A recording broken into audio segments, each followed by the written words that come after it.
different connection. DJ. We Right. terms they do when they approve your loan. What is it? Whatever that term is, I need that to be my pronoun.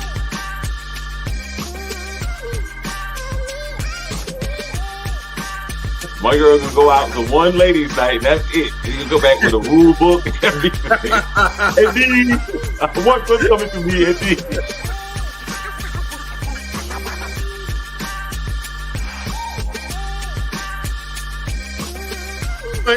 All right.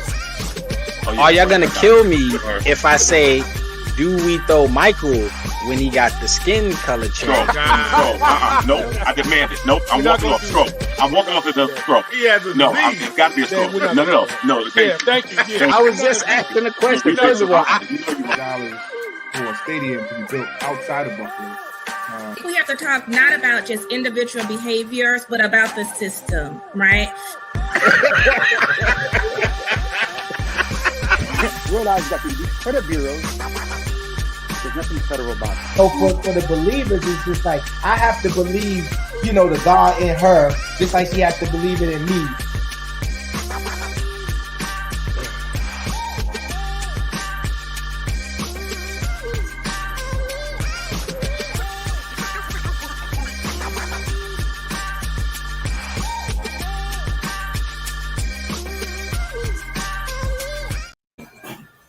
Yo, what's up? Welcome back to Let's Chop It Up. Please follow us on Facebook, YouTube, and Twitter. Like and subscribe, and tell a friend about 4 brothers on the YouTube channel. Even though you're only seeing 3 right now, somebody didn't pay for their minutes, so their service is off today. So hopefully they join us in a few. So my brothers from another mother, man, how you been? Talk to me, Derek. Hey man, everything's all right, man. Damn, it seemed like we should have had an injury report or something, man, before we got on the night, man. We got technical problems. I think you got some issues we talking about offline. I got some. Yeah. Right now, I got a booming toothache, man. If you ever had a toothache, man, it's the most irritating pain in the world, man. I can't stand it, man. It's just constant, like dull pain. But anyway, I'm doing all right, man. Pops from the Prox and got in here, man. I'm ready to bust some ass, man. So you already know what it is. So what's going on with me? I don't know, a bunch of stuff going on right now. Hey, Shauna, how you doing? Hey, EOTs, what's going on? Yeah, we just got a lot going on. This week has been pretty big because across all, Kelvin is here, my man. So yeah, this is a pretty big week, man, because first of all, let me start off. My oldest son, Clover, for you, I can't remember that. My oldest son turned 21 yesterday. Wow. So I was holding out, like maybe I might go down there and try and get down there, where he is, and maybe toss one up with him, So I'm gonna have to wait, though. You know what I mean? So I know he's getting tore down right now somewhere, man. I know he can't wait. But so that's pretty exciting. I feel like he's a man now, and he's reached most of the goals that I want for him. All of the goals I wanted for him, basically at this age. So I'm happy with him. And on the same day, hey Shauna, hey Nikisha, how you doing? hey Nikisha, what's up? On the same day, my middle son got an award in school. All right, so he is the performer. So he got an award. So we all went out for that and support him. And what else is going on? This week, Friday is my anniversary. My wife and I are celebrating 15 wonderful years of marriage. It's been ups and downs, lefts and rights, but it's been wonderful, and I couldn't do it. I couldn't imagine doing it without her. Sweetie, I love you beyond all. All right. And then also on Monday is her birthday, so we are dipping out to Atlantic City this weekend, and we are getting it in. Gemini season, baby. Thanks, Shauna. And so we got to find something to do with my youngest son. I think now my brother's coming into town, so I think I'm going to send him off fishing because they're all going fishing out east.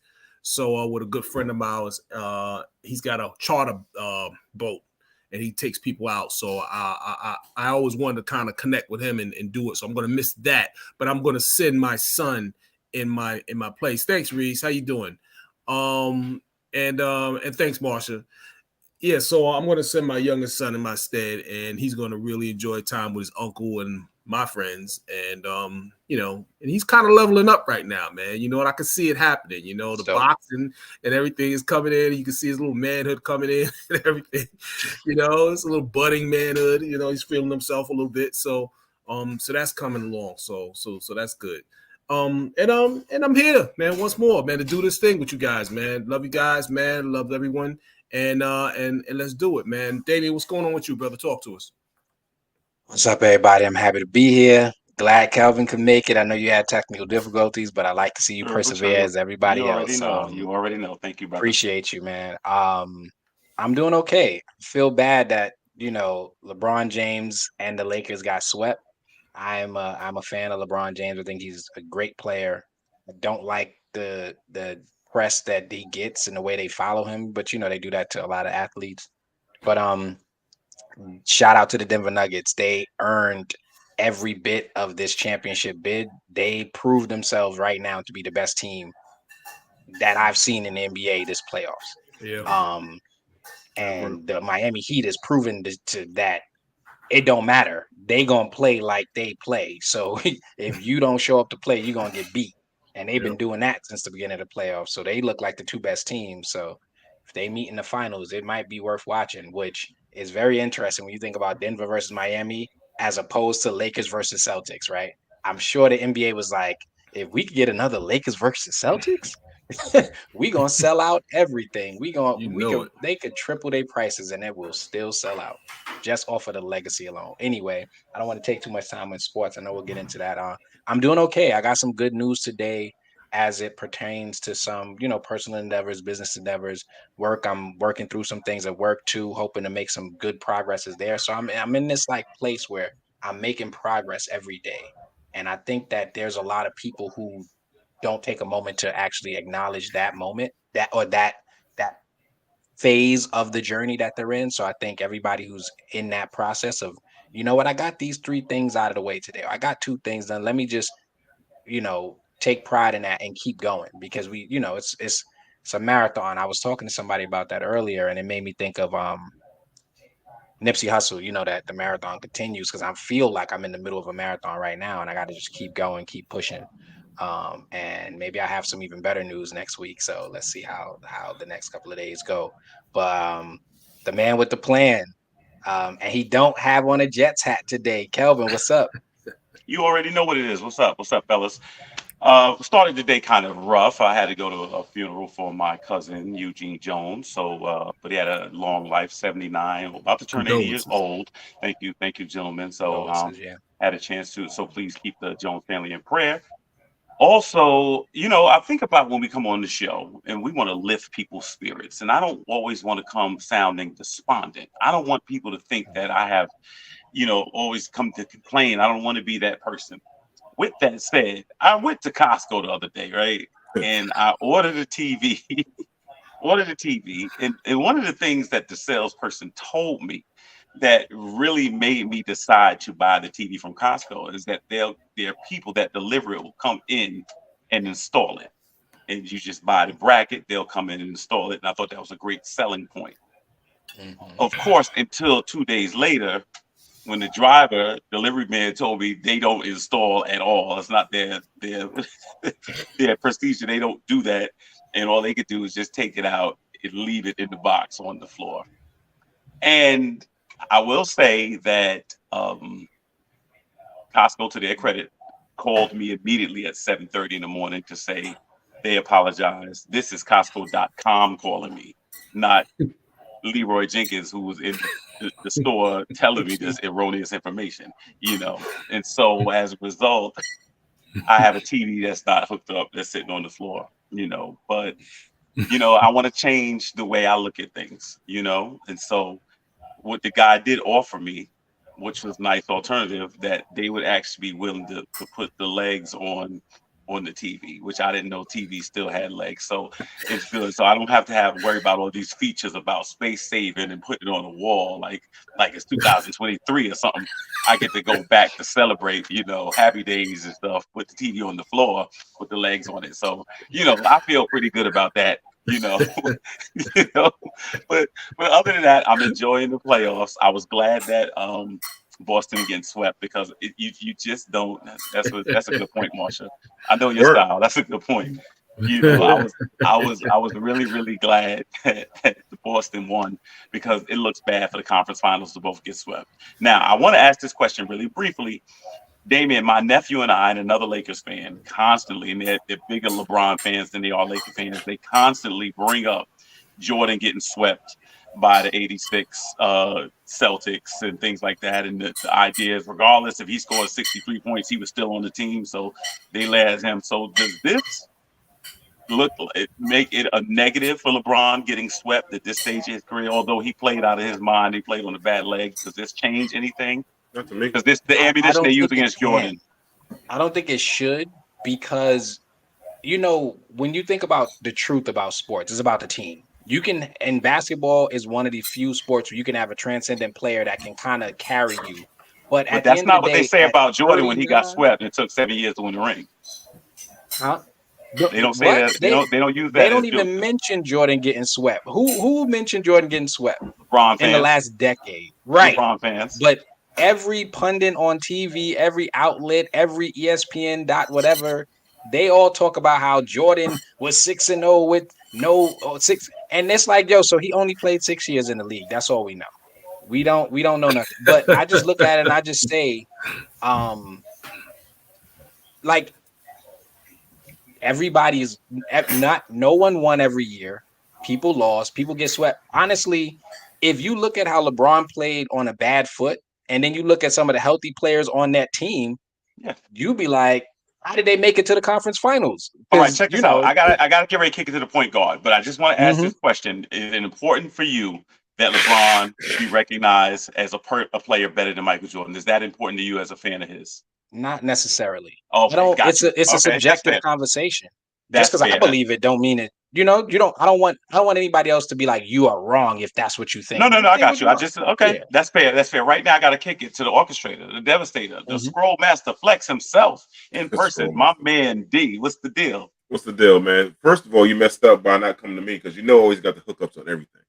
So I would have got you a better deal at PC Riches, and they would have installed it. So let me can still do that. Yeah, out the box, we can still do that. Yeah, I didn't take the offer to put the leg on. My boy's just a manager there, man. So I got all my appliances. Let's do it. It's about to go down. Yeah, all right, point guard. Appliances. I got 4 or 5 appliances as a board that $3,100, man. All brand new. I'm with it. So, but my week, man, has been crazy, man. These allergies in my eyes, and not nobody punched me in the eyes. I really, this pollen is tearing me up. My joints are swole. I can barely. This is hurting now.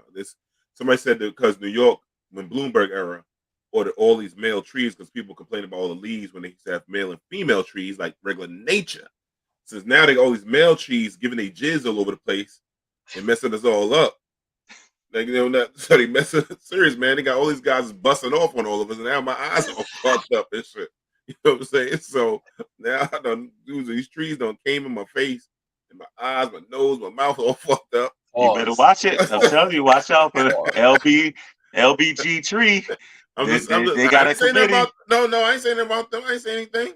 I'm just saying, they need some trees out here that recognize being female trees at least. I want to see a tree that identifies as a female tree.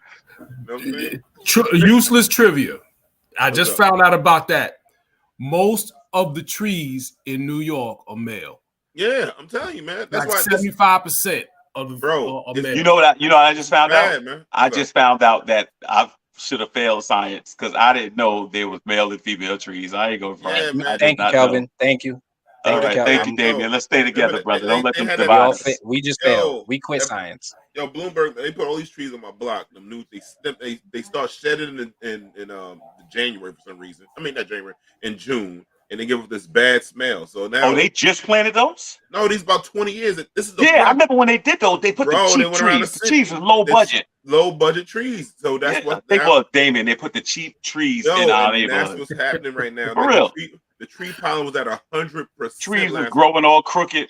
Yeah, they all messed up, and they messed up the root, and they prop up your concrete. Messed up all the wires, the concrete. That's why I made sure we pulled them out of my yard. Facts. They were basically trying to find all types of ways to gentrify y'all without y'all even knowing. They was like, "We coming for this property." They want to sell like tree-lined blocks, and it's bad, bro. I can't wait I hope it rained hard tonight. So that was going on. One thing I did discover, and I love this now, is that this AI. I ain't gonna lie, no people stay away from. I love the ChatGPT, bro. That joint wrote my whole agenda for me the other day. Like I just put it in, tapped in what I wanted, gave me the whole thing. My boy doing curriculums. The whole thing, everything is like the IT. Anything you want to do, that ChatGPT is a joint. Jamie, I was doing for a presentation. I had to do, put it in there, and he just adjusted what you want to say. I love it. I ain't gonna front. That was my new gift.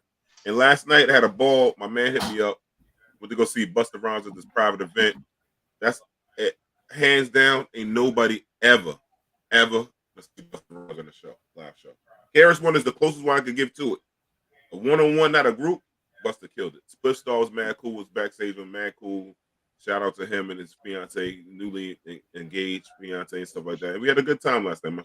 My man Passport Flav showed a lot of love last night. So it was a good time. Halftime ballroom. It was real good. Learned a lot of information, man. I learned that in doing lighting for concerts, there's only 2 black lighting people in the whole country that do the lighting for shows.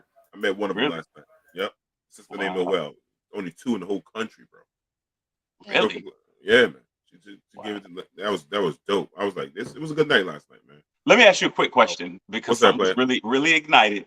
And a friend of mine, she just texted me this, and this has been an argument we've had for 20 years. If I came to you and I said, D, I have a TV for you, and the TV is I'm gonna sell it to you half the price, and it's brand new, it's never been opened. Is it important to you to know where it came from? No, not me. You talking to the wrong person. Oh yeah, that's right. All right. What about you? Damien? I'm with Damon. I'm paying you up front. You need to walk me to the bank real quick. I'll give you the money right now. I don't care. All right. Marsha, talk about some me. Derek, go ahead and make it a sweep. Derek gonna front. Yeah. I knew it. Derek gonna front. I don't care what a TV. To me, it don't matter. If I'm being honest. When I tell you, Marsha to this day swear the TV, there's a story behind the TV. Swear to this day. To this day, she swear it just can't be take the TV and enjoy it. Where it come from? Why are you giving it to me for this price? She just can't help it. She just texted me a minute ago talking about, after I mentioned the TV story, she's about, what that TV you stole? And I know I didn't steal. Marsha, listen, I had a homeboy, he passed away, so I can talk about this now. I used to get mad tire hookups. It's my part of reparations. I don't care how them tires came off that truck brand new and landed on my car. That is reparations. The white man owned Mavis. Ain't no brother named Leroy Johnson don't own it. That's reparations. So, I get anything I get is reparations. We gonna start selling all our beefs on this. I need y'all because you don't know Marsha. Marsha is one of the best that ever did it, boy. Oh man, I'm sorry. Go ahead. Now let's get to the show, man. We had a couple of legends pass away, man. First of all, we're going to give a shout out and rest in peace to our brother Jim Brown. And Jim Brown, legendary Hall of Famer, also Hall of Fame in college football, NFL, and lacrosse. But Jamie got a clip. You want to play for us, Jamie? Yeah. I left at the age of 29 years old, and I was MVP of the league. I wanted to have a career, have it peak, and do other things. This is Jim Brown, the most devastating ball carrier in the history of football. I thought he was going to be a great back. It turns out that he's the greatest running back of all time.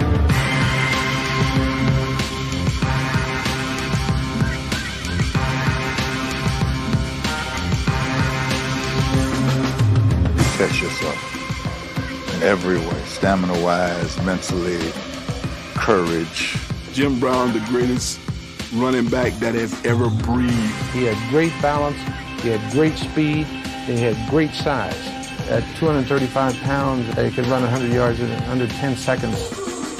When he made up his mind to do it, he was going to do it. You couldn't knock him off his feet. He always shocked everybody how fast he was. power. I mean, he had power. You ain't see nobody knocking nothing. Look at the film. You don't see nobody knock him back. You see him go in the stacks and he come out. He never missed a game. I think that says all you need to know about his toughness. Nobody could hurt him. Nobody could touch him. Nobody was better. He proved it every Sunday.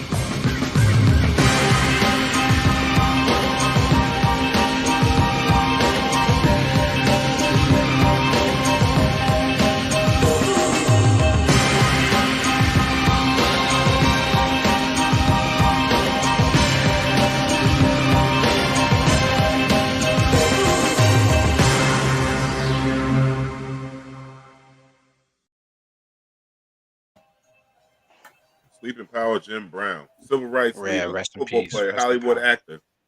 Dope, man. Yep. Dope. He averaged over 100 yards a game for his career. That to me is something that if you could say that in football, you know what I mean? Like, what does that say?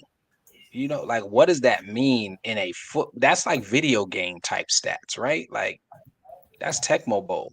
And the other thing is never missed a game. And I'm not going to allude to who y'all know I want to allude to, but never missed a game, was still an activist, made sure that he not only had ability, but availability.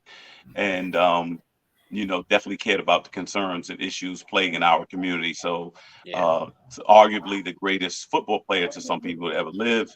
You always hear his name, Lawrence Taylor and Rice, Jerry Rice. Yeah. So, but definitely shout out to Jim Brown for Yeah. his on and off the field accomplishments. Yeah, no, he's definitely, like you said, he's definitely one of the names that comes up when we're talking about greatest athletes of all time. You know, not just even football, just one of the greatest athletes of all time. One of the original athlete activists. And at the time, I believe even a pop icon. He went on to make movies and everything as well. So he, you know, he had a run there where he was everywhere, and just a really instrumental and influential on a lot of subjects and a lot of places. So rest in power, Jim Brown. I think I had the pleasure of meeting his godson. Had dinner with him and hung out. So I actually have to reach back and see what his thoughts are. I just thought about that just now. I was like, I should call this guy. You know what I mean? So yeah, I'm definitely reach back and see what he's some of his thoughts are. But yeah, rest in power, Jim Brown. You know, definitely. Yeah, Jim Brown was dope. He helped out. Ali, when people don't realize how much he had to play when Ali lost his championship belt, was stripped away from him. He covered right. brother and covered that brother, and that also. How much of what's my man name that came to play? I can't think of his name. Played for Syracuse, went out of Syracuse, then wound up going to playing for the Browns. The running back behind him that died early in life. I can't think of his name, man. Brother name. He helped that brother out big time too. Jim Brown's dope. I mean, he could throw players off him. He could throw women out hotel rooms. He was the best motherfucker to ever do with this shit. Never seen a play like that. Play for life, man. Play on the field. Play in the streets. Player. It's got to be a scroll in there, though. It's got to be a scroll. You got to tell the whole story about Jim Brown. It still got to be a scroll, D. Jim Brown went to jail, said, fuck that. I'd rather go to jail than motherfucking admit to some shit I ain't do it to some chick. That motherfucker was gangster. He said, jail don't scare me. That motherfucker gangster. He only first black man to wear a kufi and have sex with white women. That man was gangster, son. At the same time. Gangster, I don't even know. Kelvin, do you have a response right now? Yeah, I should get a scroll for hearing it. That's what I should just get. I'm saying, you tell the whole story. You know what I'm saying? Jim Brown. I mean, listen, the brother gave up his career in his prime. He was made more money because of the movie. What's that movie name? He made that. I forgot what the name of the movie. I forgot the movie, but yeah, that was. They said if you make the movie, then he said, "Yo, I'll leave," because the movie got delayed because there was so much rain. So the movie got delayed. So it went to football season. He said, "Yo, I'm out," and he said, "I was just tired anyway." So fuck it. Yeah, he figured that. A lot of the great ones break out early. Yeah, I mean that's the best way to leave. Barry Sanders left around that age, right? Yeah, he left because they ain't put nothing around him. He said, "I want to walk for the rest of my life, so I'm out." You know, and Jim Brown got a taste of some of that white woman on that movie. He said, "Shit, I'm out of this NFL shit. I'm going over here to get these snow bunnies, goddamn, and get this everyday check. Fuck this NFL shit." So I ain't mad at him, man. One of the best to do it, man. I love the brother, man. Love the brother. But we also lost another icon today, man. I mean, back to back. Tina Turner. You know, Now, can we not slander her in the compliment? Okay, because Tina Turner, one of the best to ever do it for decades, bro. We saw okay. She came back, you know, from when she was dealing with Ike, and then she came with What's Love Got to Do with It. That joint took off. We remember older cats remember when that video played all the time on video hot tracks. Facts. You know, they were saying that joint came all the time. Tina had the big hair, had chicks trying to wear their hair like that. Now they got Tina had the better hair. Now they got these damn, you know, these ugly lace front weaves that look horrible on these chicks and these baby hairs. They need to take it back to that Tina Turner shit. You know what I'm saying? So, but anyhow, Tina Turner, rest in peace. You know, Ike, do not touch her on the way up to heaven. Let her come into that joint without any problems. And we play the clip. Within the last hour, we have learned that Tina Turner, the queen of rock and roll, has died at the age of 83.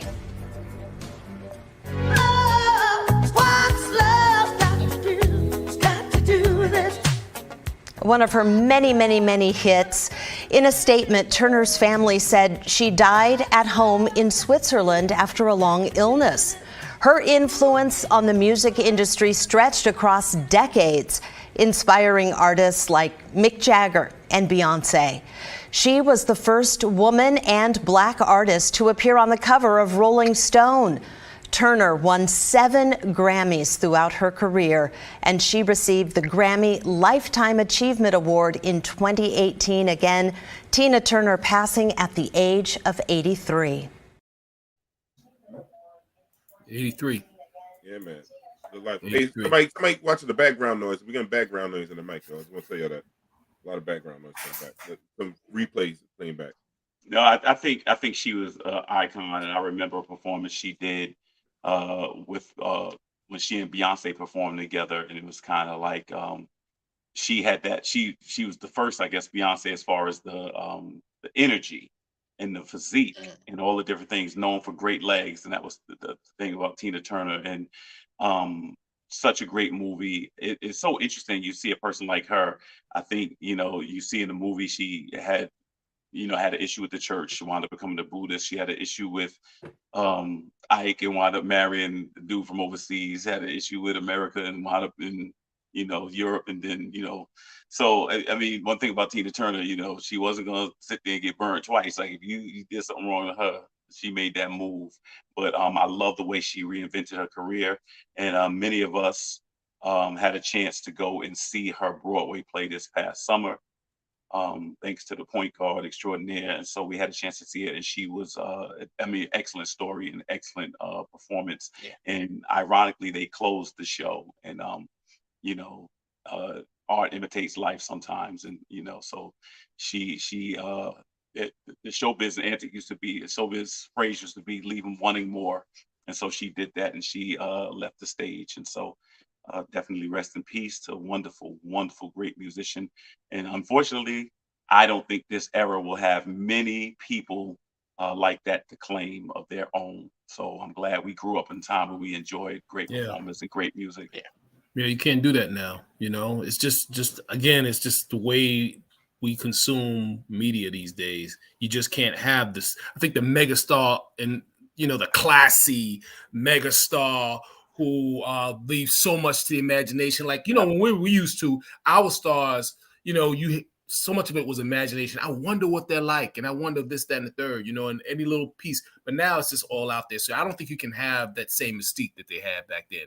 But it's, Tina was it, man. And one of the greatest rebound and stories, resiliency, you can just throw all those kind of adjectives in there, man, so she was dope, Yeah, I mean, her music speaks to me. I'm a little bit younger than y'all, but her music spoke to me. I grew up listening to it, aunts, uncles, mom, all that, and I still listen to music. Like you go on my Facebook, if you scroll back a couple weeks, you might hear me, like I write, like Tina tried to teach y'all, and y'all ain't listen. Some of the lyrics in her songs are so applicable still to this day that I think sometimes, and that's one of the things, Derek, to continue with your point, when it comes to like not having the same type of stars, you don't even have the same type of message.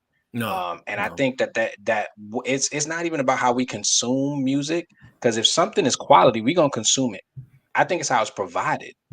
Oh yeah, Because of technology, they're pushing things into the 10-second void because they're trying to basically monetize 100,000 things at once instead of like building one thing up to be great. It's like, look, if we throw 1,000 things at the wall and 10 of them stick, we gonna ride those 10 things. So they're throwing so much at everybody. It's like, why not?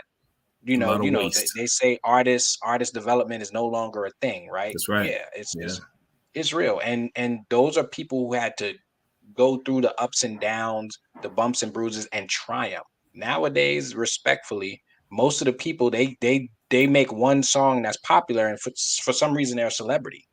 And it's like they're not. They're just putting a lot of money behind them because they're trying to maximize their profits as quickly as possible.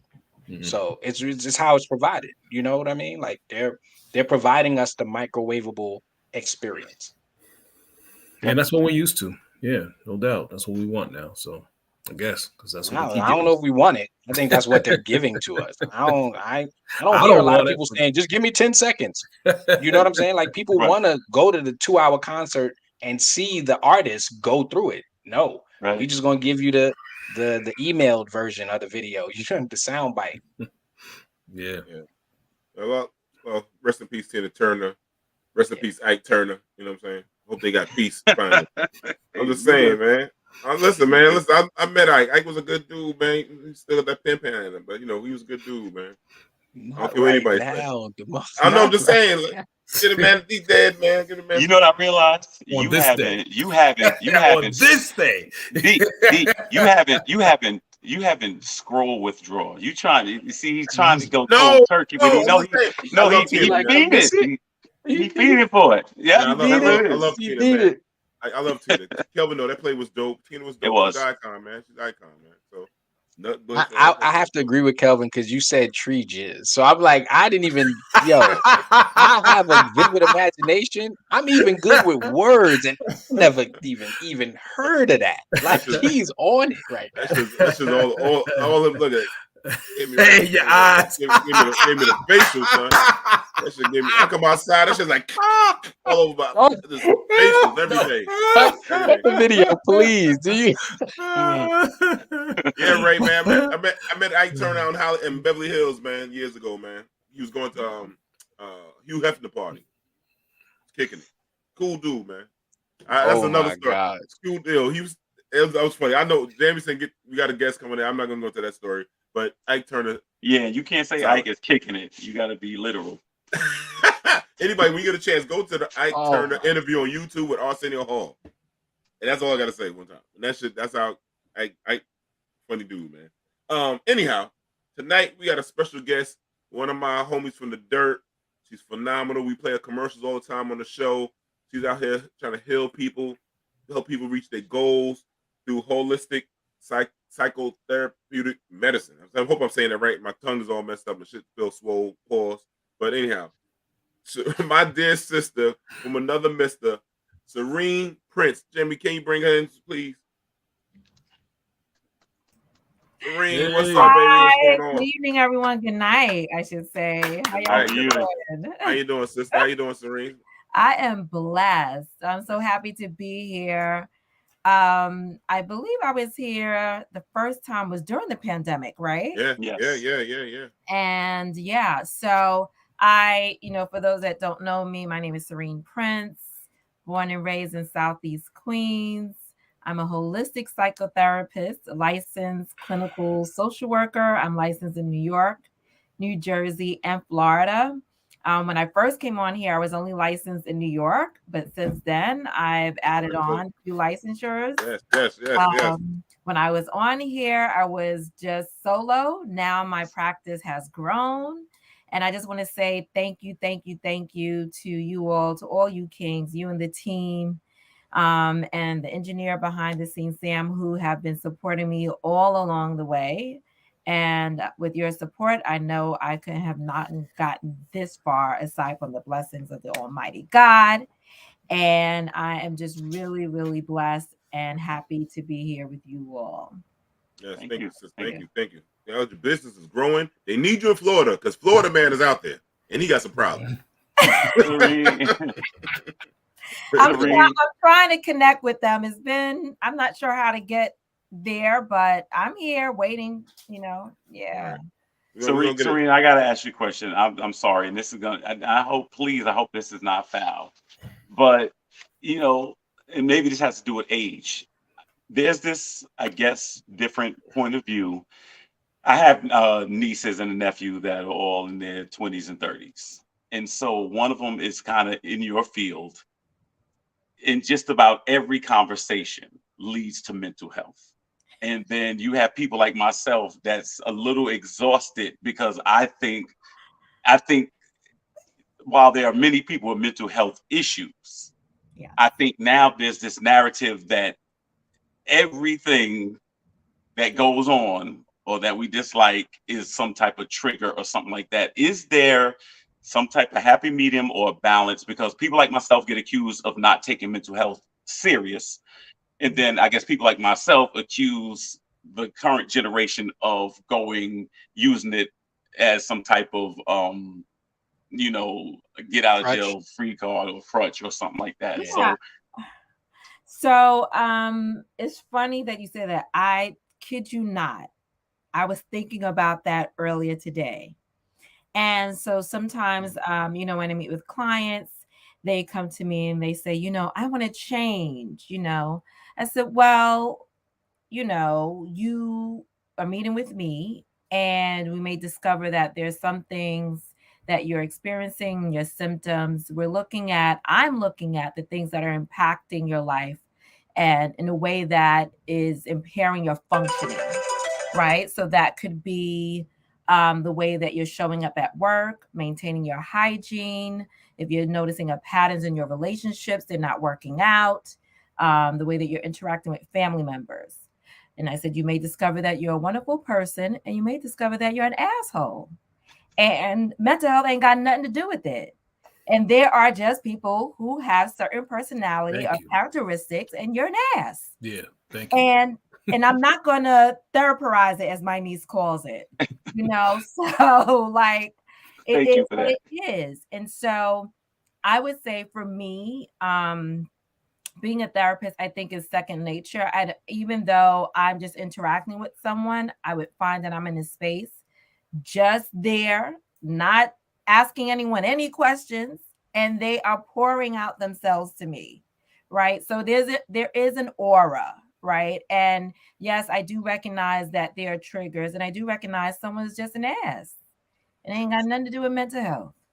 Thank you for clearing that up, Serene. I appreciate it. Can I ask a question, Serene? Hi, I don't know. We've never met, Damien. Your shirt, "Healing is My Love Story." Can you tell me the significance of the shirt? So this is my shirt. I created it, and I appreciate you asking me that. It is what I consider when persons talk about a love story, right? I do believe in having a relationship with yourself. So when clients are sharing with me about their various relationships, whether at work, their spouse, partner, family members, and I said, yes, we will look at that, but the most important relationship is the one that you have with yourself.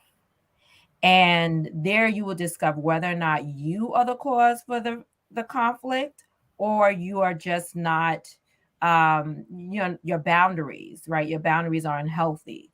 But the love story is the one that you have with yourself and the one that you will create during therapy and in just anyone's own journey to their healing and growth.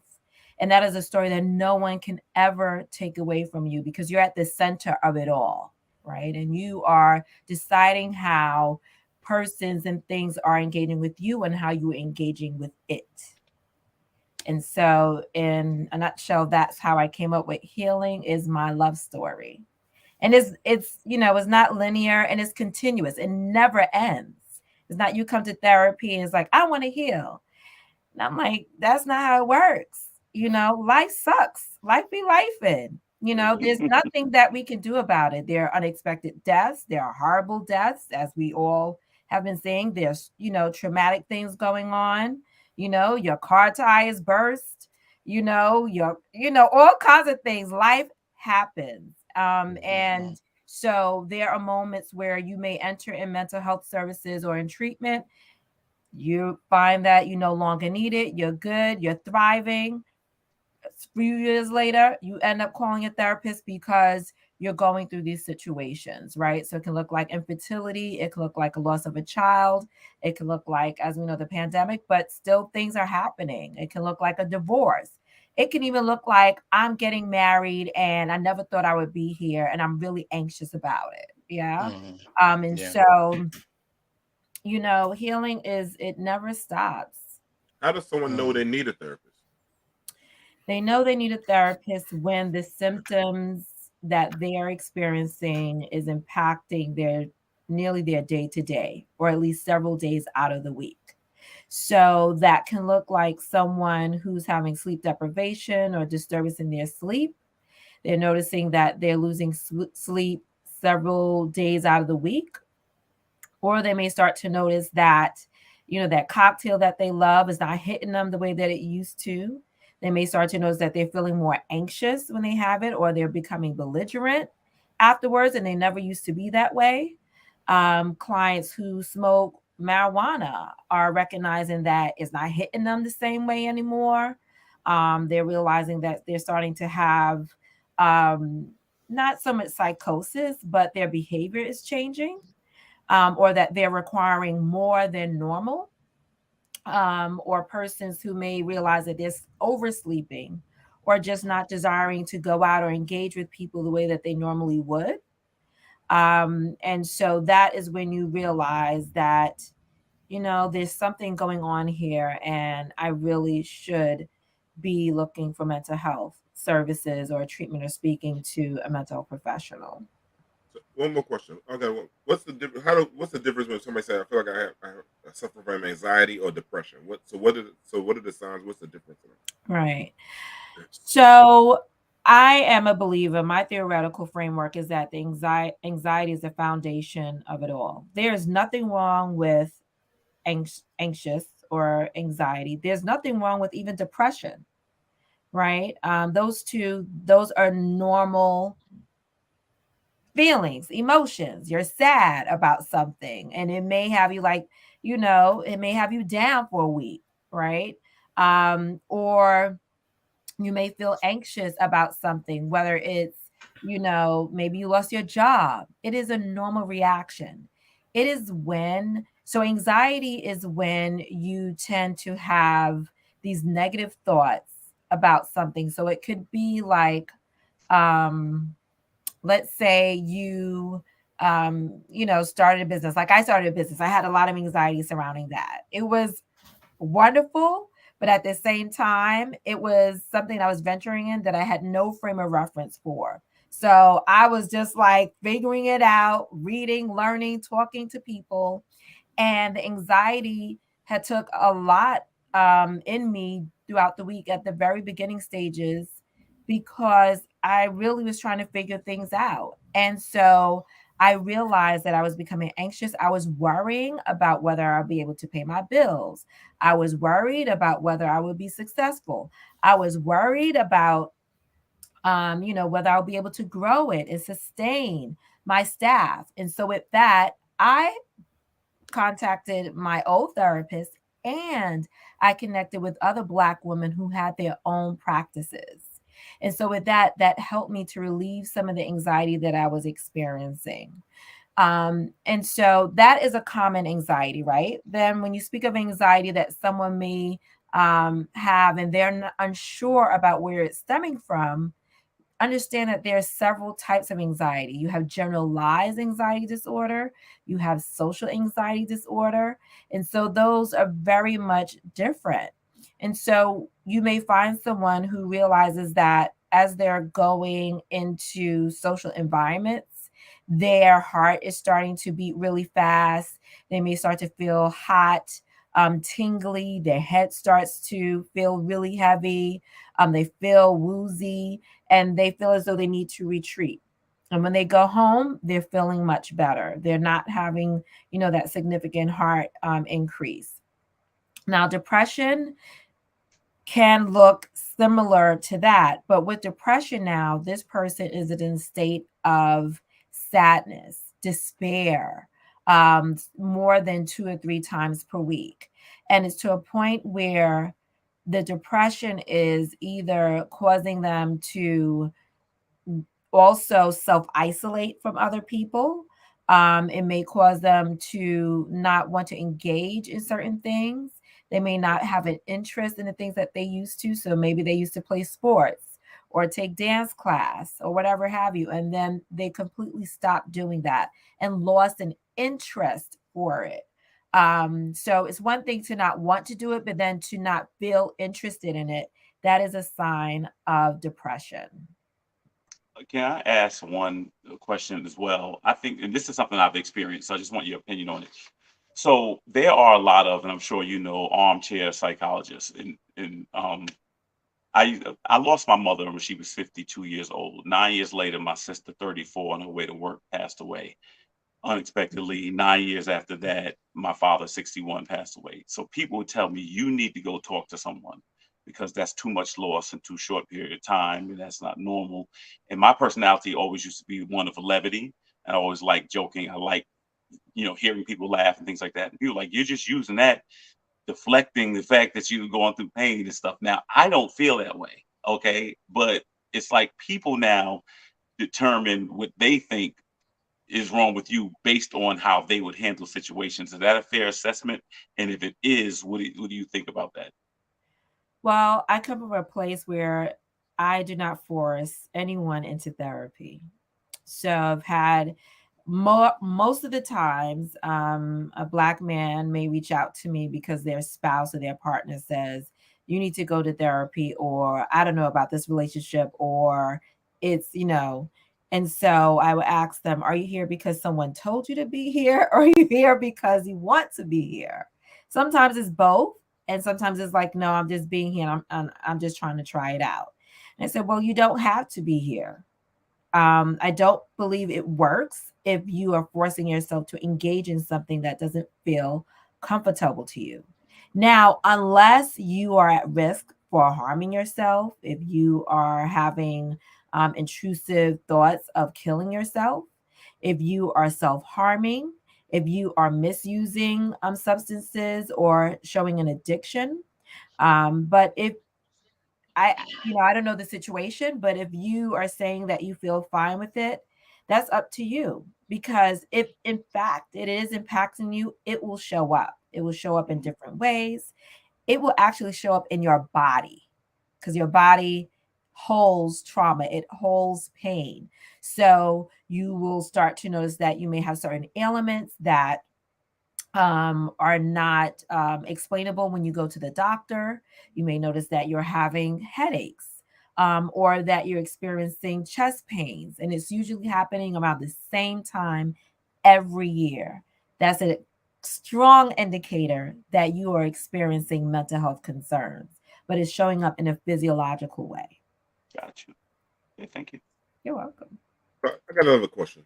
It seems like a lot of therapists don't take insurance, and then how do someone find a Black therapist that takes insurance?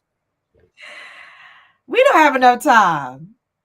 So let me put it to you this way. If you are saying that, let's say we're saying that Black people are making less than their white counterparts. Mm-hmm. What do you think is happening to your therapist? Right? So insurance companies have not increased their rate before COVID. There's not been a rate increase in most health insurance companies in the last 10 years. And I'm sure many of you or clients can say, well, I've gotten a raise a few times within those 10 years. We have not, unless we ask for it. And the raise is very small oftentimes. I'll give you an example. I wanted to, and some of us have applied to certain insurance panels. I don't want to name names. And we were told that they were not accepting any more applications because there were enough therapists in our community. Our community is my home address, my home zip code. And I've been told that they're at capacity, because there are enough therapists in my community. And I said, well, I find that interesting because I have several clients calling me, asking me if I'm in network, particularly because they want a Black therapist. Many of us are applying to these insurance panels several times and have given up. Wow. So I think that's important to share. The other thing is that some persons will say, and you may have not shared this, why don't people accept Medicaid? The terms with Medicaid and the terms with commercial or private insurance is a huge difference, right? And so, I share with people that I love what I do and I want to increase accessibility, but I got dreams too. I want Ferragamo and Gucci just like you do. I want my house. I want land, I feel that. I have to set myself up in a way that's going to allow me to prosper in that way. Yes. And so there are so many funds. There's a Loveland Foundation that I accept, and many of us accept the vouchers from Loveland when they do have the grants open. There are Open Path Collective that offers sessions at $30 if you're willing to meet with an intern, and $70 to $80 if you're willing to meet with a licensed psychotherapist. And so there are so many different avenues in which you can explore funds to do that. We can't leave out EAP, right? Employee Assistance Program services. A lot of companies are now opening up EAP like never before. So ask your employer if they have EAP. And if they don't, advocate for yourself. Say, I'm having a hard time functioning at my job and I cannot afford it. Is there a way that you can fund a few sessions for me? It has happened. You just have to ask. Be courageous and ask. Mm-hmm. I hope that answered your question. Right, it did. I mean, but insurance companies, like my job, the rate went up every goddamn year on us, and it's sad that they offset it to y'all every year. Exactly. We change insurance companies more than I change my socks. I'm Aetna 1 year, I'm Oxford 1 year, I'm so and so this year, I'm Cigna. I'm like, God damn, son. And the rate does not go up unless we ask. And if we do ask, some of us may get maybe $2 on one particular service, not all. Wow. Yeah. Look at if anyone has mental health services, if you know someone that has commercial health insurance, ask them to look at their explanation of benefits and they would tell you how much we're paid. Wow. Sad. But real quick question. Since it's May is known for Mental Health History Month, do you see has your business picked up in this month? Yeah, so May is Mental Health Awareness Month, and it has picked up tremendously. We're almost approaching a wait list, which I don't like to do. And persons, the message has really been delivered across various platforms.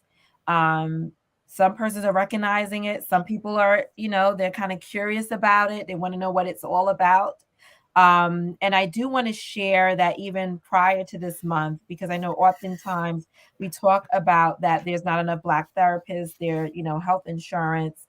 I want to celebrate Black people for seeking mental health services. There has been an alarming increase, not alarming in a good way, increase in Black people seeking mental health care. Please let the peoples know, okay? Black women, Black children, Black teens.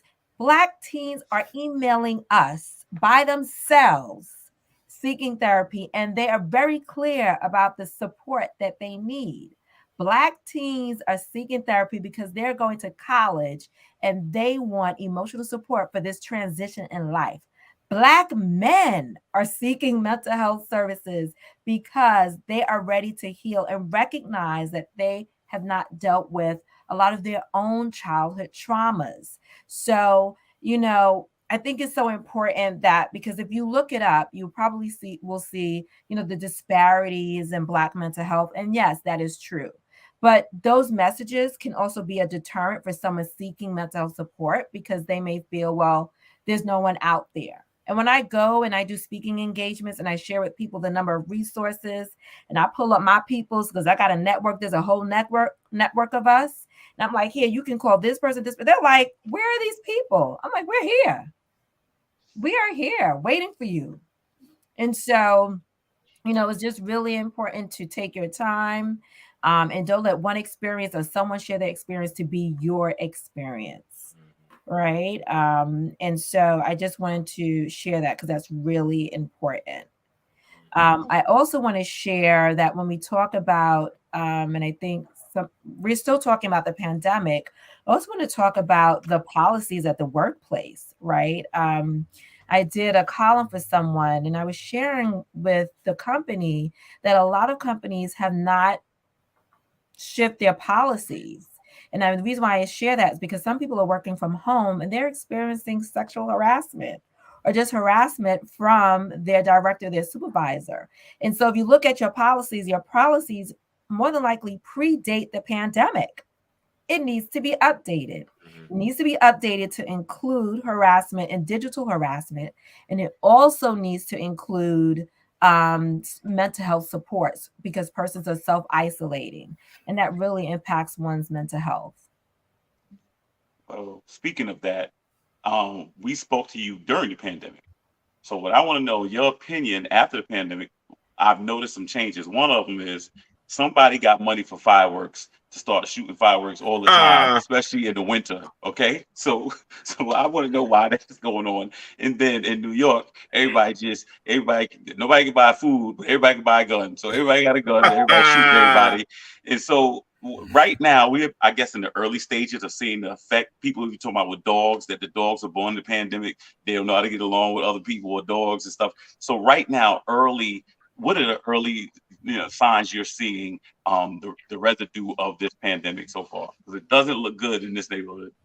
Yeah, I mean, I'm so happy that the whole fireworks thing had been eradicated because it was insane. I had to use my noise machine that I use for sessions and I had to try that to like offset the sound. Wow. And I don't have the actual evidence, but I can guess like most things that are they've been in all neighborhoods per se, but in Black neighborhoods, when it comes to guns and fireworks, is usually not to help the community, right? The community is vulnerable. And so therefore it just makes us more susceptible to trauma, illnesses, to violence, to death. And it was rampant. It was rampant actually on my block where someone got shot in front of my house and people were shooting. And that never happened around here before, not to this degree. And so that much I can offer to that. Also, impulse control is very grave since the pandemic. People are really struggling with their impulses. And that a lot of that is really stemming from anxiety, is stemming from trauma. And while there has been an increase in persons seeking mental support and services, there are persons who experience trauma during the pandemic, and the residual of that is that now that's what you're seeing a lot in not only teens but also adults. Okay. Makes sense. Makes sense. You must be in Queens. I am. I am too. That's why we heard the same fireworks. Exactly. Because I almost lost my mental health. My mental health went out there. You know what I'm saying? Because it was an altercation one night, 2 a.m. I had to scream into the pillow one time because I was like, they were doing the battle. So they were battling. I'm like, y'all really battling fireworks? Like this can't be life. The natives. It's Serene. We've been hearing a lot about this artificial intelligence. How has that changed the game in terms of like what you do in any kind of therapy services?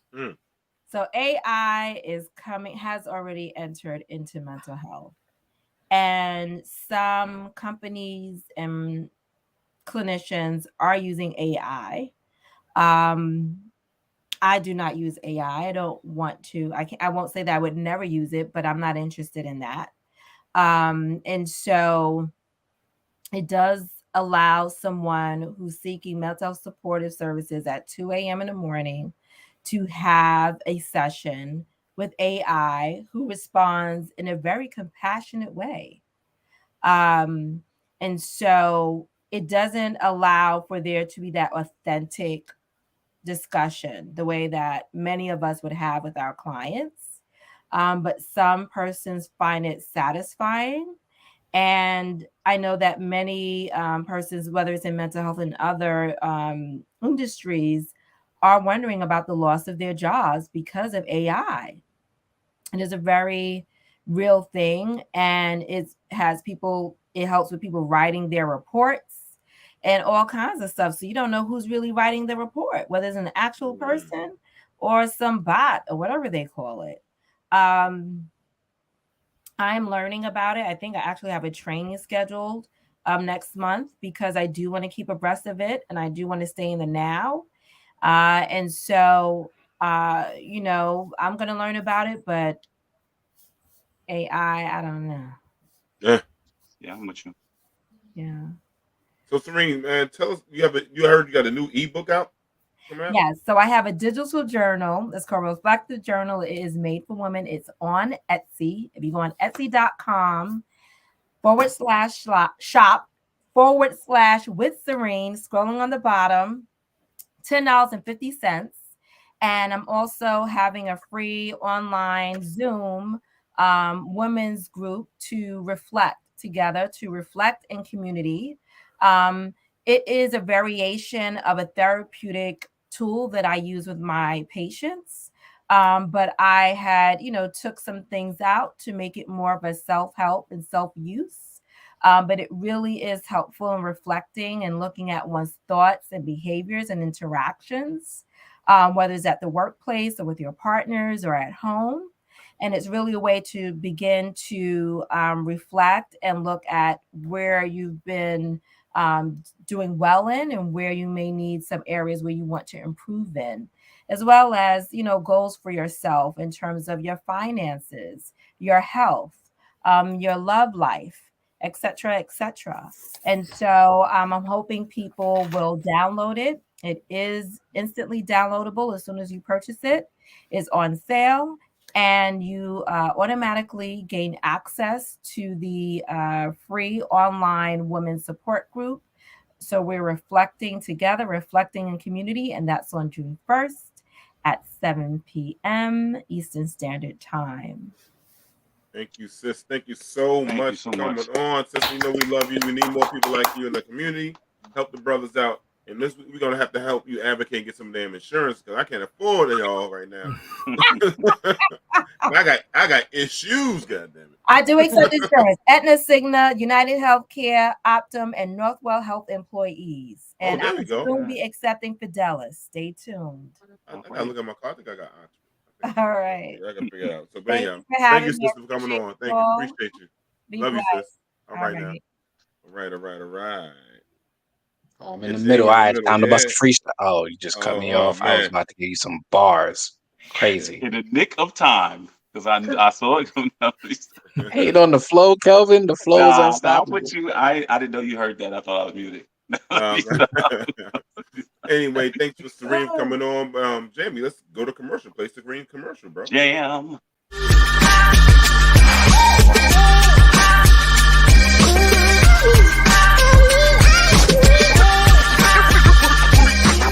Orchard Blue Counseling Services, or known as OBS, is a private mental health practice based in Southeast Queens, New York. OBS's founder and holistic psychotherapist, Serene Prince, is a Queens native with Caribbean roots. Serene is committed to providing culturally competent holistic psychotherapy to diverse communities while curating a safe healing space for Black and Brown people with compassion and awareness of their total being. As experts in children and teens, we have curated a mental health and wellness community where children are heard, guided in developing a healthy self-esteem, supported in strengthening their inherited resilience, and learn skills to manage their emotions to develop positive relationships with parents, adults, and their peers. Orchard Blue Counseling Services is designed to help children and adults discover their inner healer as we take the journey with our clients to work towards self-acceptance, self-love, and resilience to manage life's uncertainties and embrace its wonders. Our private practice extends to providing consultant services for personal life transitions and business development, parenting guidance and support, and clinical supervision for mental health students and therapists. And be sure to book our founder, Serene Prince, as your next holistic speaker, offering your audience a life-changing experience. Now that you have taken the first step to learning about us, we invite you to walk towards a healing and progressive life with Orchard Blue Counseling Services. Contact us for your free consultation where applicable. Email or call us at info@orchardbluecounseling.com or area code 516-200-1174. You can also connect with us at our website and social media pages, orchardbluecounseling.com, or on Instagram at orchardblue_counseling SBCS, or Facebook at Orchard Blue Counseling. Yo, what's up? If you like what you're seeing from the four brothers here, give us a thumbs up, like and subscribe to the channel so you can stay notified when we go live and post new content. Thank you for the support. Brothers. All right. So I'm gonna have a little discussion talk, man. Kelvin, I need you to take it over here, man, with the most top 5 impactful moments in Black pop culture history. Kelvin, this is yours. Take it from here, brother. Take the lead. Okay, all right. The reason, stop making that face, Damien. Everybody out there know Damien does not appreciate, the impact that we have had on pop culture. No, I'm joking. Damn. I'm messing with you. Okay, so I have number. I'm joking. I'm messing with you. I got number 5. Sidney Poitier, 1963, first Black man to win Best Actor. So receiving the Oscar in 1963. That's number 5 for me. Number 4 is the release of Rapper's Delight. The commercial success of Rapper's Delight, I think, impacted hip hop being something that was recognized by the masses. So I think Rapper's Delight, which is still a classic, and I think will always remain that way, and had an impact on hip hop. Number 3 is the debut of The Cosby Show, which had a 50 share and a 50 rating, which saved sitcoms. Also, the imagery, the great lengths that Dr. Cosby at the time went through to make sure that the image was positive for our community.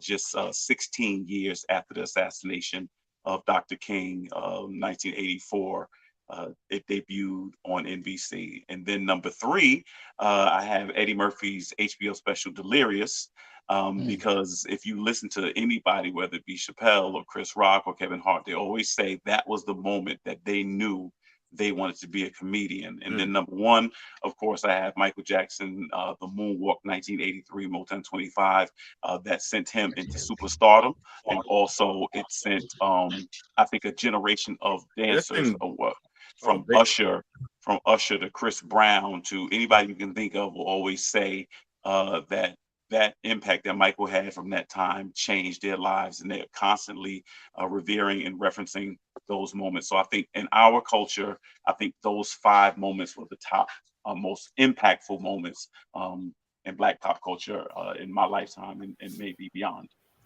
Dope. Dope. All right, what we doing? Am I next? Who's going next? I didn't have a list. So let's go towards you, Dan, because I know yours is dope. Let me get mine out the way because I know yours is dope. They make it freestyle it. He don't even. I know he can't. He's the man. What? My greatest Black moments is y'all 4. It's y'all 3 and Rocky. So that's a good one. Oh man. Well, I tell you what. I'm gonna go 5-1. Same as you, Kelvin. Started 5, going to my number 1. I'm gonna go. My number 5 is going to be a little bit more current, all right? Because I'm thinking forward. I'm a forward thinker. That's what I do. See, I'm thinking in the future. So Okay, gotcha. right now, so I'm going to say that my number 5 is Lizzo.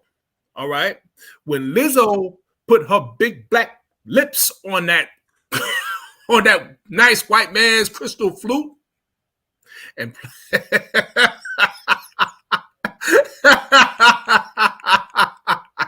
it got oh, I can't believe it. Yo, I thought I just imagined it. It's actually on the bottom of the screen.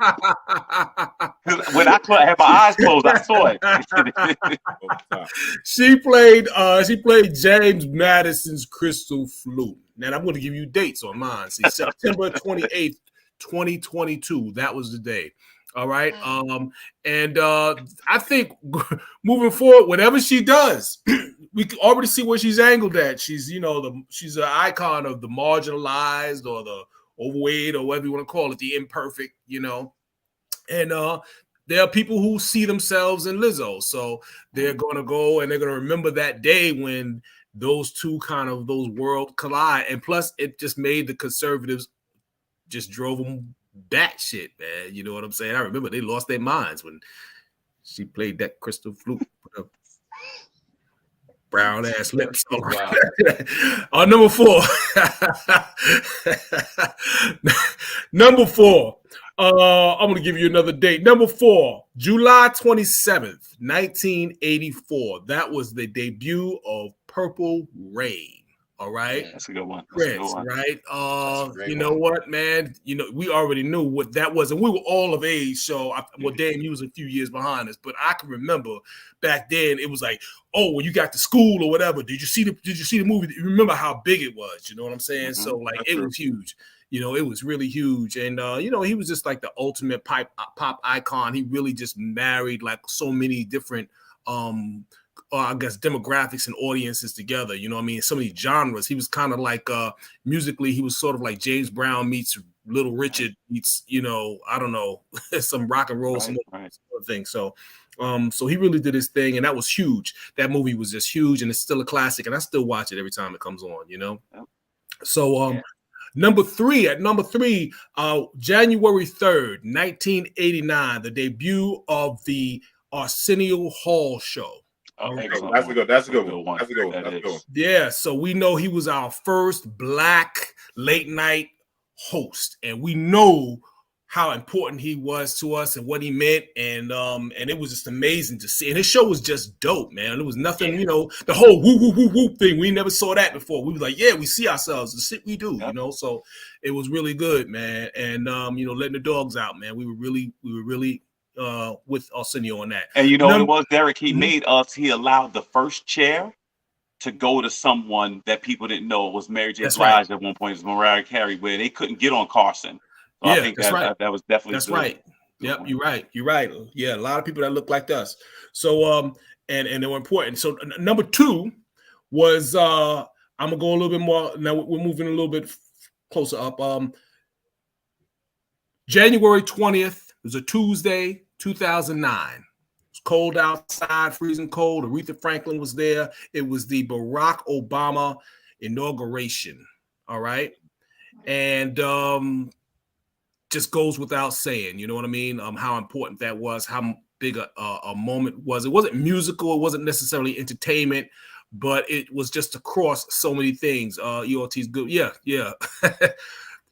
Which Vanity took that role, but Prince only paid $50,000 versus the Last Dragon's $350,000 payout. Last Dragon should be on the list. Yeah, you're right. Would you teach me some moves? That's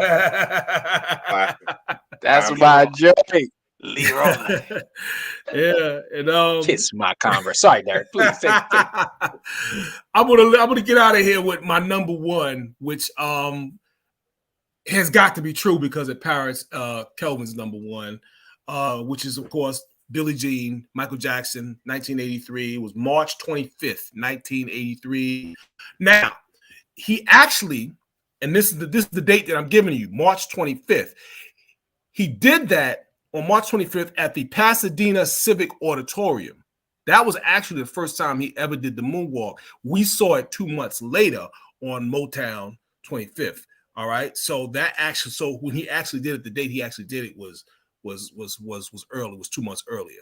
I'm So tired of Michael getting credit for that moonwalk though.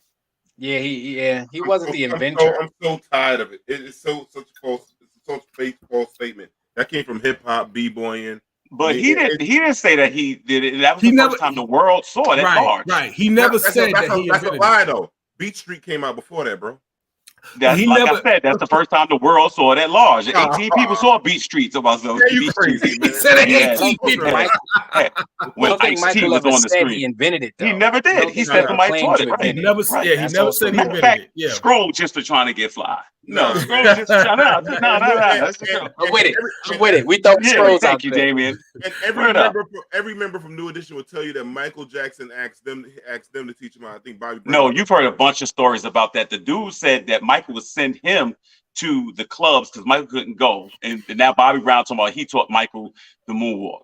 Like, I mean, everybody got a story about it. The bottom line is, stop trying to kill the moment, D. That was a big moment. It was a big moment. D, he was wearing black, okay? He was black, all right? Accept it, you know. The Jerry girl lost me with the Jerry girl. I knew that's what we were going to come down to.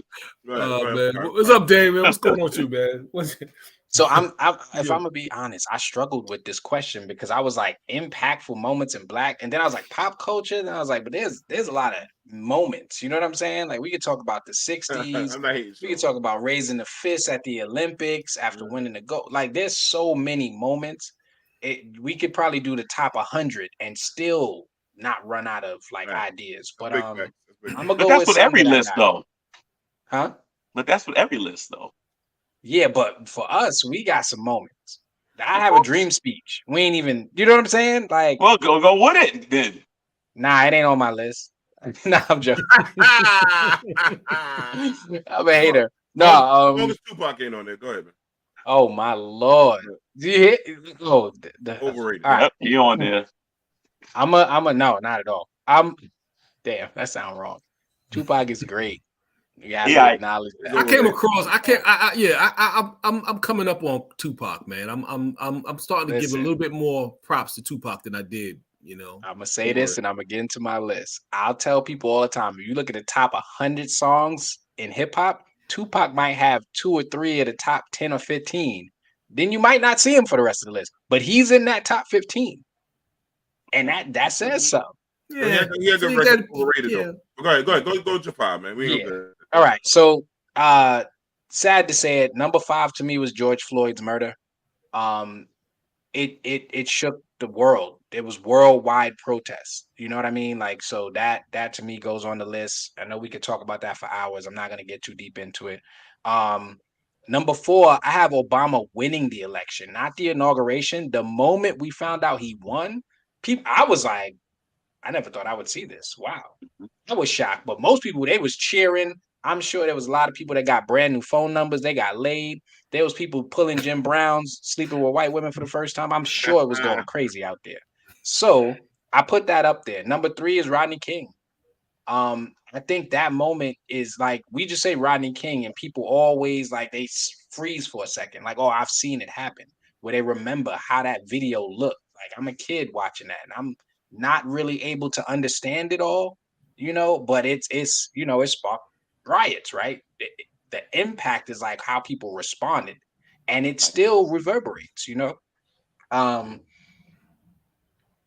got the moonwalk as number 2, and I got the debut of the Cosby Show as number 1. I think the amount of effort and energy that it put to make that kind of a show, that kind of a success, and the amount of things that it spawned, great shows, great careers.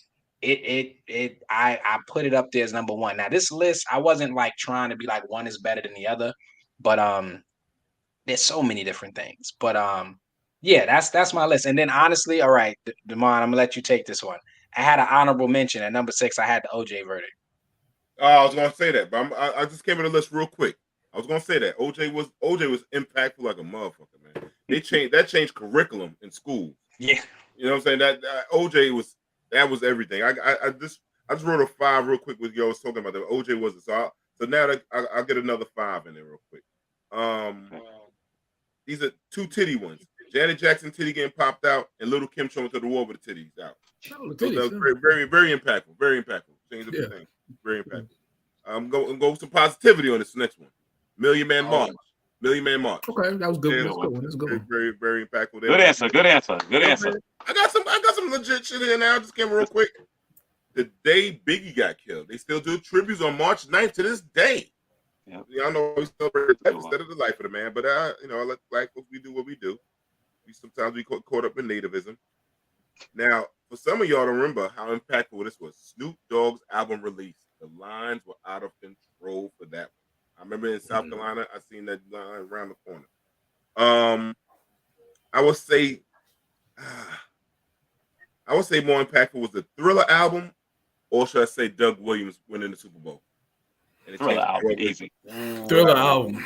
Yeah, it's hard. It's hard. I don't know. Yeah, because football is America's pastime too. Yeah, really, it really is. Yeah, That's but a Thriller good went one. on. That's a good point. Thriller sold 1 million copies a week. That joint went around the globe. I'll tell you what my number 6 would be: the death of Kobe. Ooh, that was crazy. Yeah. I remember where I was at. Now, I'm not here to start no drama, but he had a court case. He was in a fight against a pharmaceutical company about some drugs that they was pushing. Anyway. Yeah, that's a whole nother subject. We get on that one.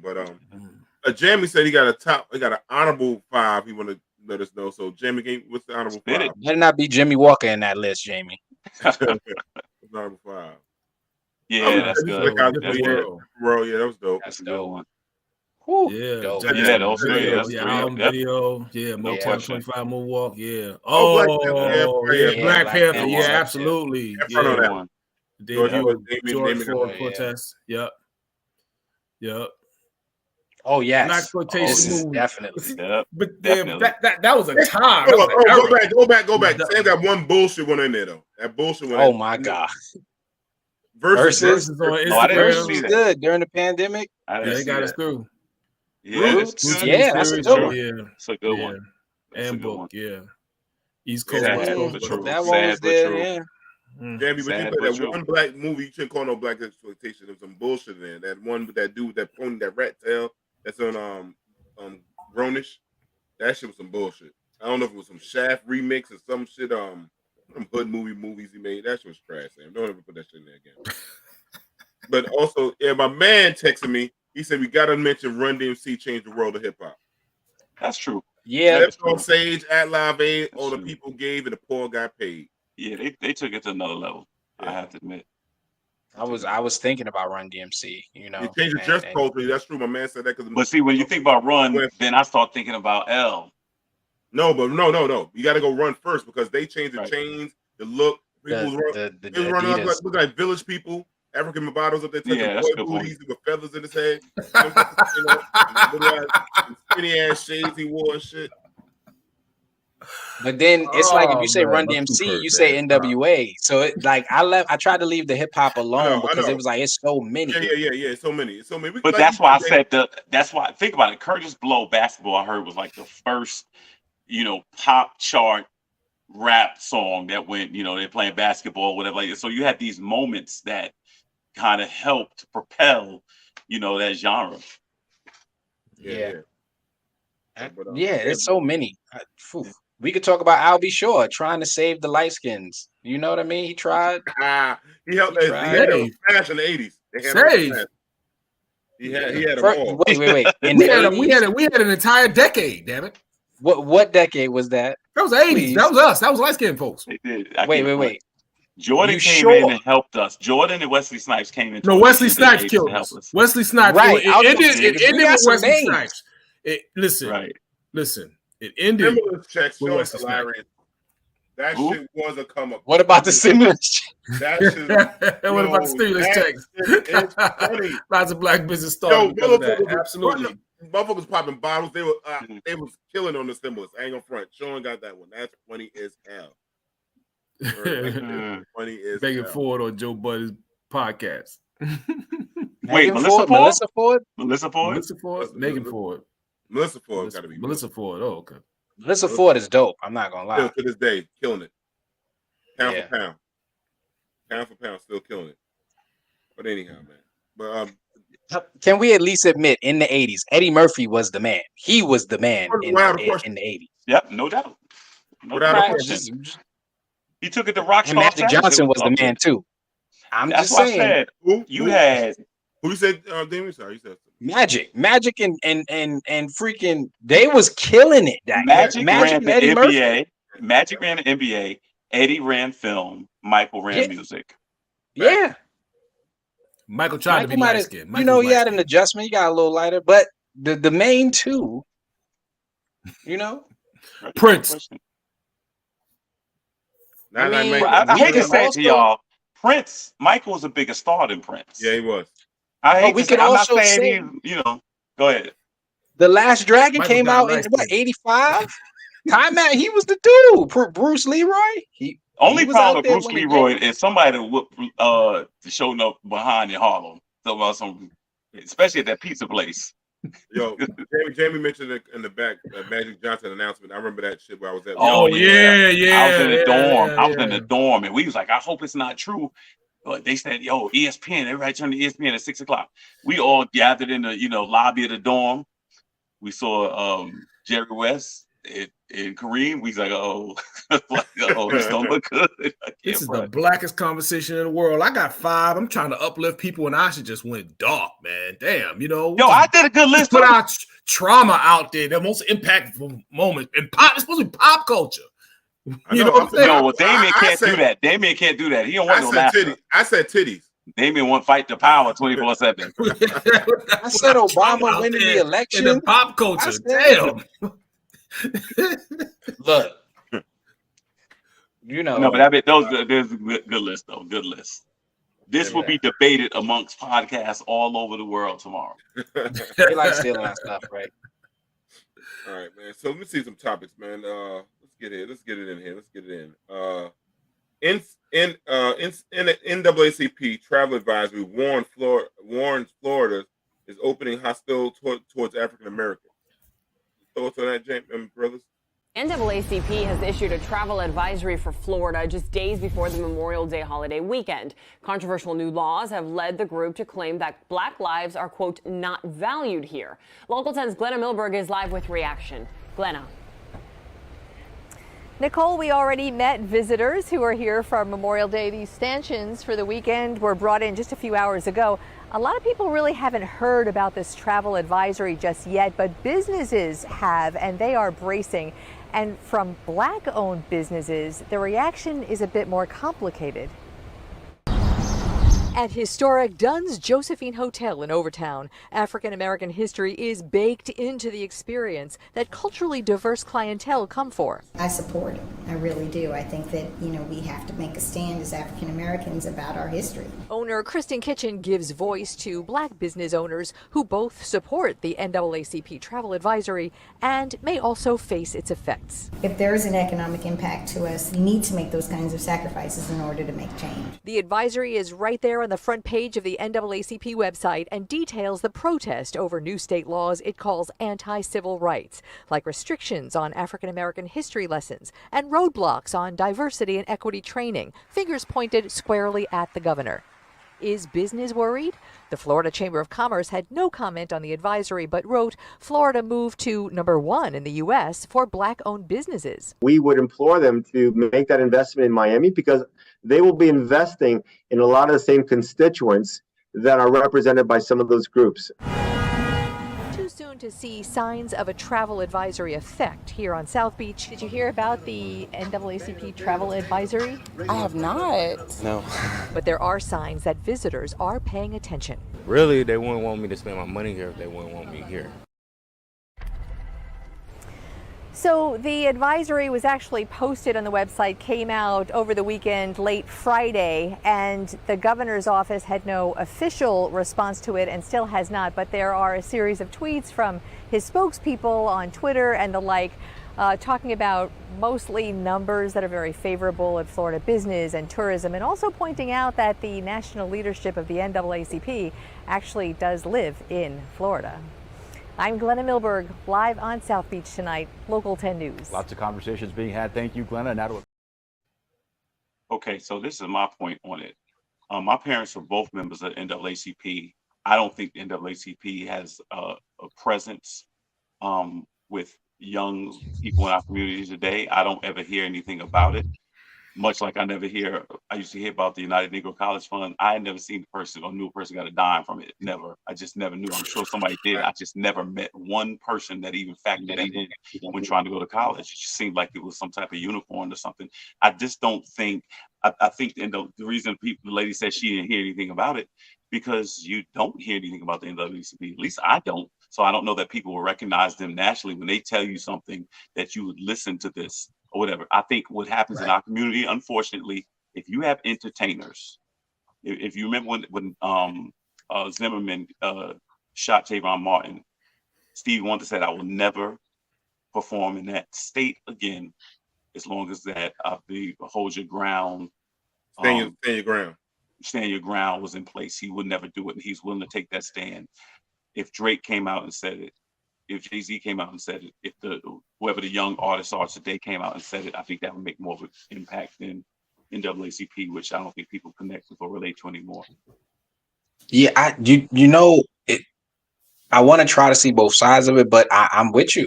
I don't know the message of the NAACP. I'm not sure what their significance is now. Not disrespecting, not trying to say they don't have significance. They have historical significance. There is undeniable, but what is the movement that they're trying to make? Because a lot of things I hear about the NAACP currently, if I find something on the internet or on the news, it's about like members of the NAACP speaking out against reparations or something like that. That it seems like that might benefit Black people. And the NAACP is like, oh, we're not really in support of that. So I'm not sure what their stance are, what is, or what their message is. And it's what. And then we know America's racist. So if you be like, oh, don't go to Boston, Boston's racist. Right. We know that. Right. Right. You know what I'm saying? Florida. Right. We know that. Yeah. Look at DeSantis. We know. Right. Like you telling us something we know. Yo, Thursday is gonna be hot outside. It's the summer. Right. I'm against cutting ourselves off from any part of this country. You know what I'm saying? Anything that cuts us off from any part of this country, I'm against. I think we need more Black presence everywhere. You know what I mean? We need to. We don't need to say, okay, we'll stay out of this portion of the country or stay out of that portion of the country and get tricked into thinking like that. You know what I'm saying? Right. So go down there, spend your money, open a business, and when you go down there and visit Florida, find yourself a Black business to go and support. You know what I'm saying? Right. Because they could use it. So that's kind of like where I'm at with it. But as far as the NAACP, they're corporate activism anyway. So, I gotta say, Derek, I'm on the other side of it. I'm like, I would love to let certain areas of this country just be all racist, all white. Y'all all stay over there. And all your businesses go. I don't spend my money. I'm not. I'd rather be able to walk out of my house and see 10 Black businesses, and I don't care which one I go to, and the money stays in the community. Because if we spread out, we too thin. It's only 13% of us. We can't have a crazy presence everywhere. We can only get a few places. I see both sides. I see both sides. I see you guys. I tell you what, dude, if Black people live in Florida, I'm not talking about damn North Dakota somewhere where you got like 5 people in the whole damn state. You know what I'm saying? I'm talking about Florida. Yeah. You know what I'm saying? Take your ass down to Florida, spend some money, man. Stop playing. You know what I mean? Come on. But I don't know about that. I don't know about that. I ain't trying to. It would have to be who. It would have to be who you. You gonna let them run you out of Florida? Because I'm gonna tell you right now about racism. I don't know if y'all know how it works, right? Because one thing racists don't care about, man, is you not coming on that block. All right. Worst thing you can do. All right. The worst thing you can do is not go on the block. You see some racists on the block or whatever, or in your area. Worst thing you can do is not walk down that area. All right. If you got something, you got some business down there, whatever. Yeah, you backing up. You keep giving ground, you wind up where you're at. I can dig that part, saying about not being scared. I can't dig myself financing. But that's what they're saying. They're saying you're in danger if you go to Florida. No, that's what they're saying. No, but I'm going back to your statement. Like, go spend the money. Like, I could dig that. If I'm going to spend tax dollars with a governor that's trying to stop everything for our progress, everything to help stop this. And he's going to do it because let me finish. Okay. Bro. So the thing is that you want a person who want to stop teaching Black history. Those kind of things, I don't know. Like, I know I have a trip going to Florida soon, but that made me. I started thinking about this a few weeks ago. Like, I feel uncomfortable finding it. But now I'm supporting some shit I'm totally against. You know what I'm saying? I understand we can go to a black business, support that black business. Yeah, that's cool. But still, tax dollars is going to go to this motherfucking administration and then what they want to do. I think the bigger thing you should say is stop moving there. Yeah. Yeah, that's where my stop retiring. Kevin, there. I'm sorry. No, I'm with you. Go ahead. That's what I was gonna say. Exactly what Damon and you said. It's like I'm not moving next door to the racists. I'm not spending. I don't want to money be near where them. They're going to I'm good. amass wealth and power. Like if I'd rather do it in a place where I know black people are going to be, like one of the ERT said, celebrated or respected at the very least. Yeah, I or don't have need to- enough people that we have enough that we can make a political move or influence politically, because we have at least enough percentage in districts and other areas where we can like have a semblance of control over the thing. Because if it's a numbers game, right, we're 13%. You can't overpower numbers with when you don't have enough. If you keep giving up ground, you'll never. We're not giving up ground. Nobody says giving up ground. Nobody said How you anything giving up about ground? giving up ground How you or being giving up- how you afraid. giving up ground? When you say that I'm not going to move somewhere because I'm afraid.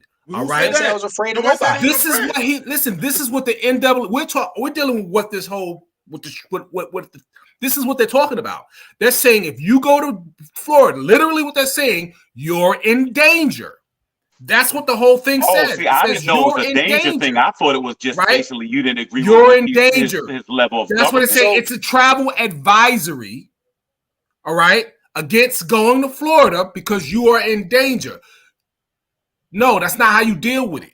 You But go what are they there. in danger? What are they in danger of? We just said that we don't Racism. listen to the NWA. We don't listen to the NAACP. Exactly.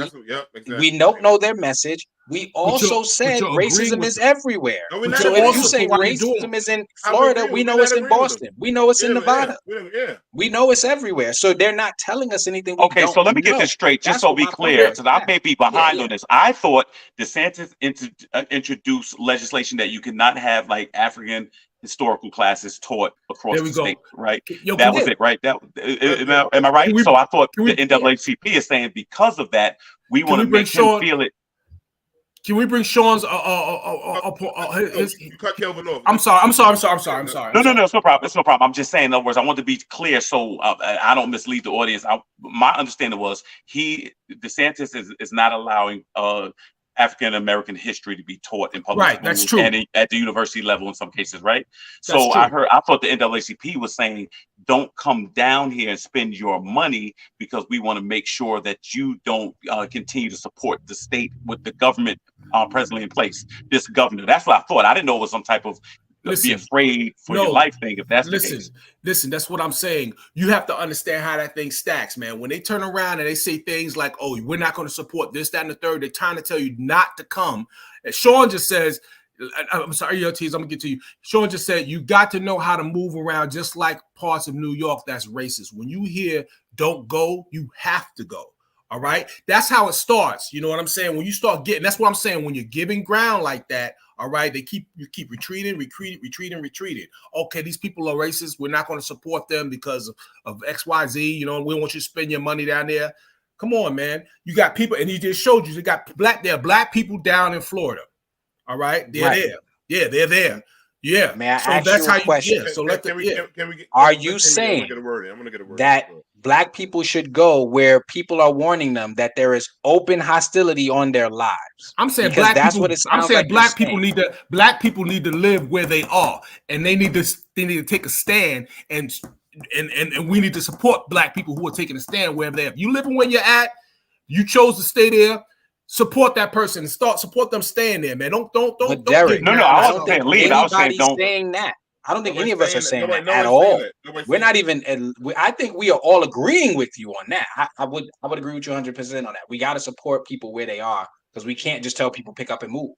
You know what I mean? Like that. That's not a real type of solution to anything because most people don't have that opportunity. But yeah, So, I listen, don't think we were and here's saying my that. point. Shauna says that travel, and I'm gonna speak to what she's saying. The travel advisory comes in direct response to Governor Ron DeSantis' aggressive attempts to erase Black history and restrict diversity, equity, and inclusion programs in Florida schools. And when you don't go, how? And when you don't visit, how is that reversing that? So but if you do visit, what what is is it visiting do? reversing? If you don't live Because there, you're saying if you don't you're go, saying- but tell me how going is going to impact and change the laws. Just visiting and spending money is going to actually make the difference that I think. How are you're you saying not? it would make. How are you staying away? Going to, how? The question is how Keeping are you your money staying from away them. going Keeping your to money. take it? They're It's not giving DeSantis and them more money. They respond to money. They respond to the people who are there. Like, you know what I'm saying? So it's like, Yeah, that's what I'm saying. Withhold it. That was my point. So if you right. Tourism is a big part of Florida's, right? Am I correct? Am I Mhm. wrong? Right. Yeah. Am I wrong? So Disneyland and all of them would press him more. Like you costing us money. Yeah. So if you saying like New York tourism is big for New York too, am I correct? Vegas. So if people say no, we don't spend our tourism dollars, Derek, because of this reason, that makes the change. Then they go after the governor. And nobody's saying nobody's scared of no motherfuckers. But the thing is, let's go back to Malcolm X. Why do we need to integrate into their system, into their neighborhoods? Who gives a fuck about their neighbors integrating into their shit? Build your own shit up. We got our own shit. We got stores. We got motherfucking schools. We don't need to fuck with them. I don't understand what's the big desire of going with them. It's like, oh, I'm not scared. That's what he said before. I want to be on the play of the white wave baseball team. Fuck them. We had our own shit. We had 18 fucking teams. Listen. We had 2 leagues. We had hotels. We don't need them motherfuckers. We don't have to go with them. They can stay on their side of the road, like my father said. They can side of the track, stay on my side of the track. That's not May I gonna. add That's one thing to that's that, not gonna. D? That's not gonna. That's not gonna. Go ahead. May I Go just ahead. add one Money thing ain't gonna to that? change shit. Wait, No, wait, that D. that. Go ahead. Go ahead. May I just add one thing? So when we talk about children going to schools and they're not seeing themselves represented in the schools, in the Thank you, history Shauna. books, in the Thank you, classrooms, Shauna.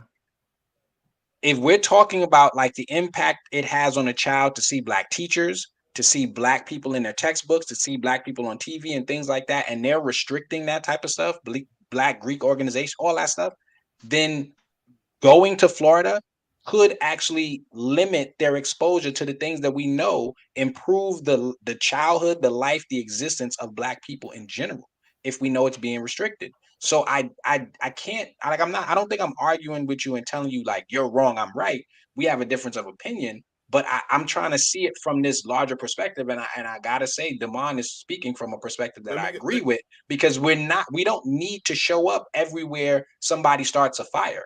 We probably need to get away from them and let them burn themselves alive. Yeah. Let me have another thing too, right? People saying, okay, inside Florida, the people inside these places got to change. Let's go back to Sun City, Africa. How did Sun City change when people stopped going there? They stopped playing. South Africa no free, neither are we. Those are brothers and sisters across the sea. That's the Sonics of that. They changed. Outside people change inside shit. Don't tell me that shit don't work, man.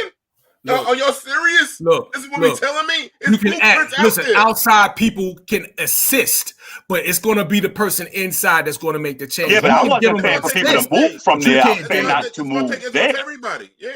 You Yeah, I can wasn't give a saying person leave. an assist, but you can't. You're not the but reason Derek, why. Derek, I wasn't That's saying not for the people reason that why. live there to we didn't say move. the reason why, I wasn't saying the flight chip. to go flight. What I was saying was, in other words, the tourist dollars that you spend in Miami Beach and all that. Because what happens? You start bankrupting those businesses on Miami Beach, then they go to the governor like, "Yo, we voting you out because you costing us money." No, That's the hotel, thing. funding your hotel, campaign. No, that hotel tax ain't coming. That rental car tax ain't Right. coming. So you The got to make airport them tax fit. ain't The coming. only way to feel it is economically. That's the only way I can see. The people that live there, you're right, they're already there, Derek. They're already they're already homeowners. there. I'm talking about, but with me going in, if I say, hey, I'm either gonna go to Vegas or I'm gonna go to Miami, now I would have to shift to Vegas or LA and say, forget Miami or whatever. And that's what I would do, because I'm not gonna help his bottom line in that state. I wouldn't No. help it. I wasn't saying, Derek, for them to leave. You'd never run. Well, I guess one thing that we do agree upon is that there needs to be an economic show. There's No an doubt. economic No, that's the component to only it. way. That's So the only maybe way. we need to look at it from both angles. Maybe there needs to be an effort both in and outside the state, both with people Always. who visit and also Always. the people who we have to remember that the people who do live there, who do have businesses and they want to stay, and we have to have a presence there in order for it to matter at all. You know what I'm saying? No that's the question. point. Yeah. No question. If you look at the Jewish community, you look at the gay community, their whole thing was based on economics. Put like this, if you don't like either one of them, you better not say it, because if you say it and you got a business, it's a wrap. and they got it on smash. And so we got to be the same way, whether you like us or not. You got to respect this dollar, else we will shut you down. Yeah. Good combo. Yeah. Okay. This coon ass motherfucking head boy. I think Jamie. I think we was down in South Carolina when this bastard was down there. Tim Scott officially running for president of the United States during the Republican Party. Jamie, got a clip for this? Senator Scott, in August of 2022, I asked you, what would it take for you to jump in the 2024 presidential race? And you told me that it would require the Lord to speak to you in an obvious way. Yes. So here we are today. So I want to know, when did that happen and what did it look like? I'd like to say there was like an audible voice, but I didn't have one. But there was this impression on my heart that was really about peace. You know, John 14:27 talks about the peace I give to you, like the world gives to you, that I give to you. It was a combination between John 14:27 and 1 Peter 5:7 that you cast all your cares upon the Lord, for he cares for you. That combination gave me a peace about stepping forward in my Faith in America tour, where I really wanted to hear from the American people about the challenges that we face and the solutions that they're interested in. The one thing I heard consistently is that we are a faith-filled country, that our foundation as a nation is a Judeo-Christian foundation. And the further we get away from it, the harder life gets. The closer we get to it, the better life is. That's the one message I get excited about. And even today when I was getting ready to come out, it was this morning about 6 o'clock, 7 o'clock, I was thinking about it. It was, feel the nerves and the butterflies. And finally, I heard the Lord speak to my heart and say, this is not about you. Don't confuse it. You're my vessel for this journey, but it's not about you. It's about the American people who are starved for hope, looking for opportunities. They want to protect this nation that they love. When I heard that, the first thing I did, to be honest with you, is I turned on Nothing Else by Cody Carnes and then listened to The Blessing by his wife. And then wrapped it up with Gratitude from Brandon Labes. I really felt like the Lord was saying, remove you from the equation and let's just see what happens. Now, Can he remove himself from the equation? You know what? I didn't see D's face, but I already knew it. It was. I mean, first of all, I don't know where they get these dudes from. I really don't. See, what I don't like is this. First of all, again, much like Serene was just saying about the mental health thing. Mm-hmm. Every situation, as a believer, I don't sit there and tell everybody God is speaking to me about everything. You know what I mean? Because once you invoke God, then that's saying that the other side, that, you know what I mean? So now when he loses, and he's gonna lose, when he loses in the primary, then it'd be like, God just wanted me to do this just for this short amount of time. He didn't want me to be the president. He just wanted me to run just so it's gonna be something like that. So that's why you be very careful. I'll just say to anybody, don't say God said it unless you know for a fact that God said it. And then understand, just because you say God said it doesn't mean everybody else is gonna believe it. The other thing that I don't get with him, he made a statement saying that, you know, America's not a racist country. Stuff like that, you just lose me right there. Especially when you looking like you look, you know, you have had to deal with it, regardless of how much pandering you do. You're still going to have to deal with it, and those are things that bother me. Elvin, I appreciate you. I think you are a Can't trust the front. respectful, Yeah. you're an admirable adult. I think he likes some things that's suspect. He looks very suspect. Look. Can I get one scroll? Is it okay if I get a scroll? Go for it. He got some extra ones, like he got scroll over or insurance. under. I'm asking the chat. Do y'all think he upwards of 5 fingers in his butt? Like, what do y'all think? Damn, that's a hard one. That's a hard one. That's a hard one. You might have got away with 4, but when you put 5 there, you got to give you the 5 scroll. plus, over or under. I'm asking. Sean, E. Ortiz, let me know what number y'all think. 12? I don't know. He's definitely like it. We ain't debating that one.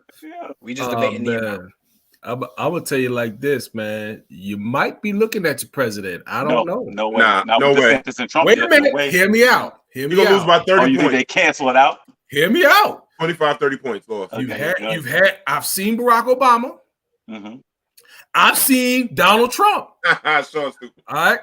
Maybe he was talking to you, God, from Wu-Tang. I can't take him seriously. I don't know. I couldn't take Trump seriously. No, you know what I'm that's saying? the thing with Tim Scott. Go ahead. Now, and we know he's willing. The difference is he's willing to really pander to those conservatives. You know what I'm saying? He is catnip. That dude is red meat for them, dog. So, you know, if they can weaponize him and against the, you know, progressives, and, you know, anything's possible, man. We don't know. I think Colin Powell would have done it if it was going to be a GOP. I think that would have been. He got too much common sense. No, he got too much sense. But I don't think this dude has it, though. I don't think this dude has it. Like, I don't think this dude comes across like that. And for what the message they want to do, for the message, the group of people that's really going to get out there, they can't back him. Trump people can't back him. They're not going to be able to back him, because he's countercultural to what they're about. You know what I'm saying? Now, what they'll do is they'll use him in some capacity to, you know, denigrate us. but as far as the thing with Tim Scott, he barely I'm sorry, Kelvin. Tim Scott barely wins his own state. He can barely carry it right now. People don't really feel him if you look at the polls. I think South Carolina's one of them early voting spots now this year. Yo, E. Ortiz is on one. Oh, man. So, Jamaican fingers. Can she get a roll? Can she get a scroll? Damn. There we go. Let me tell you something. This comes down to Trump and DeSantis. That's it. Ain't nothing else to talk about. You shouldn't even waste your time jumping in that race. This one's one of them is going to get the nomination. And you better hope it's Trump. The DeSantis know how to get policy passed. He's younger. Right. He don't have any criminal charges against him. They feel he's good looking. He's their Obama to them. That's what they see when they see him. Look at his age. That's what they see when they see him. Yeah.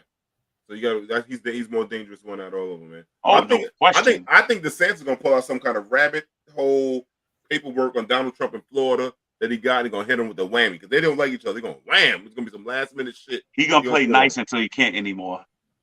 Yeah, you think so? I don't know. He's 30 points behind. He got to slowly ease. He got to watch Trump with these cases, and then now you think sell to them. Yep, you think about if he's 30 points behind. How Bucktooth, my man from he look like Mushmouth. What the fuck he looks like? The guy look like the dude from with the hat, with the orange hat. That's what he look like. Yeah, Bucky. Bucky. Yeah, he look like Bucky. Dumbass. From the Fat Albert show. From the Fat Albert joint. Yeah, man. I don't know, man. But let's move on something funny. It ain't funny, but like more lively presence here, man. What's that? Yeah, he has no national presence. Barack had charisma. Yeah, exactly. So, but he gets policy passed, and he's too dark for that office. As I said earlier, they wanted somebody light skinned. If Barack looked like Flavor Flav, he wouldn't have been president. It's funny, but anyway, Carmelo Anthony, 10-time NBA All-Star and one of basketball's greatest scorers, announces retirement. Brothers, Carmelo Anthony, I got to say, be respectful. No, I love be respectful. I love Carmelo, man. I'm just letting me too. I'm just letting everybody know. I'll be honest. I like his wife more. Let me say this. I'm not trying to. I feel congratulations on. First of all, I thought he was retired already, so I was surprised with the announcement. But the other, no, I'm not trying to diss. I'm saying the man has not been in the league this year. Did he like I'm retired? We know because we see you in the league. But you know what I'm saying? Right now. Like, you know, but no. What I'm saying is, I think his best days, unfortunately, were in Denver. I do respect that he came to New York. He stayed. Now, if I were him, I would have definitely gone down to Miami instead of letting Bosh go down there because it was supposed to be the three of them. But I think he's a great Knick. I do not think his number needs to be retired. I do not think it needs to be in the Raptors. I think he was a good Knick. I think he was good for the city. I think Carmelo, in retrospect, if he would have had that work ethic like Kobe and LeBron, I think he'd have definitely got a ring. I think he took working out more serious toward the end of his career when he had to. Lost some of that weight and everything like that. And I think that hurt him. He really put a high premium on Olympic gold medals. He was unstoppable at Syracuse and won that national championship by himself. He is definitely a first ballot Hall of Famer, but I do not think there was a debate whether or not his number should be retired. I don't think he should be retired. I think he was just a good Knick. I gotta be honest. Did you see what he did with that team? With who was that shooter? He had Jason Kidd, and they went to the second round. They played a great season, and then they gutted the whole team and all his shooters and all the support he around him. So we got to be honest about how horrible the owner of the Knicks is. Their management has been for the last 30 years. Yeah, but that's none of that changes my perspective on this. I still think the player. It provides context to your comments. He was a great Knick because he made them look like they could win anything. Yeah, and then they gutted the team that looked like everybody was like, "Yo, they're gonna be even better next year." Yeah, but unfortunately, I think I know. Kelvin made Kevin made that he didn't have the right TV after Melo dropped 62 in the Garden. Yo, honestly, I would say this. I think the league changed, and there was a lot of players who were affected by that, right? And it's interesting because I think they also got a bad rep because they celebrated players like Kevin Durant, but then people like Carmelo Anthony was vilified. They said they were ball hoggish. They didn't like to pass. They were ball stoppers. Yeah. But then you celebrate the person like Kobe, who so it was a lot of, to me, it was the media. It was George Karl coming out. They tried. So y'all think his number should be retired? The braids. Huh? Yeah, everyone loves him. Do you think Melo's number should be retired? No. You have him over Patrick Ewing or Bernard King? No, I didn't. I'm not comparing him to anybody. No, I was just asking. I was saying how. Okay. I wouldn't retire. I don't think he needs to have his number retired.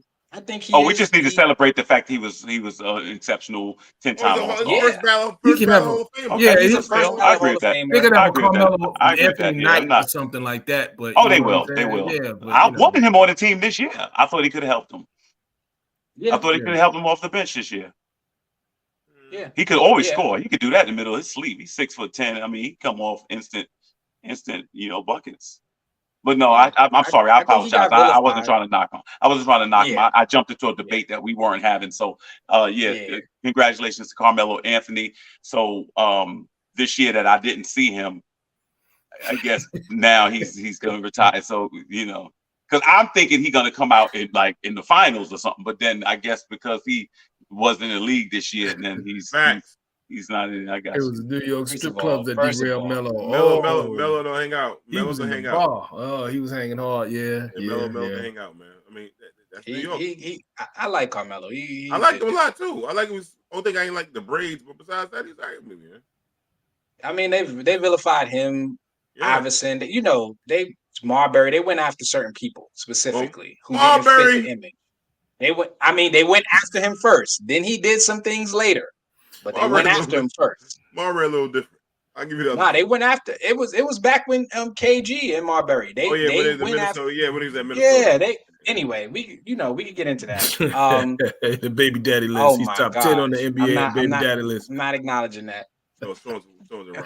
You have to change. Also funny you mentioned because I was with DJ Kenny Parker from the Boogie Down Press. He played with I think he played at Lincoln with those guys. So I think not really because he missed what you call Marbury because Kenny Parker left it early, like mid 80s. So he was just talking about it, like how dope it is. But he said he was the best one. I know. Quick announcement. I'm coming out of retirement for handball. Just let everybody know that. I'm back. Man, find a handball court. No, I honestly there's no handball courts anymore. No handball courts. They're cricket courts, bro. What you talking about, man? Come on, goddamn handball courts. We definitely. I wouldn't mind seeing that. We might announcing my retirement once again. But anyway, man, this was great today, man. Great debating with brothers, man. That's how the barbershop goes. We chop it up. Just ain't nothing but love. Everybody has different opinions, but that's how the barbershop talk goes. So for the brothers on Let's Chop It Up, I want to say peace, peace, and peace.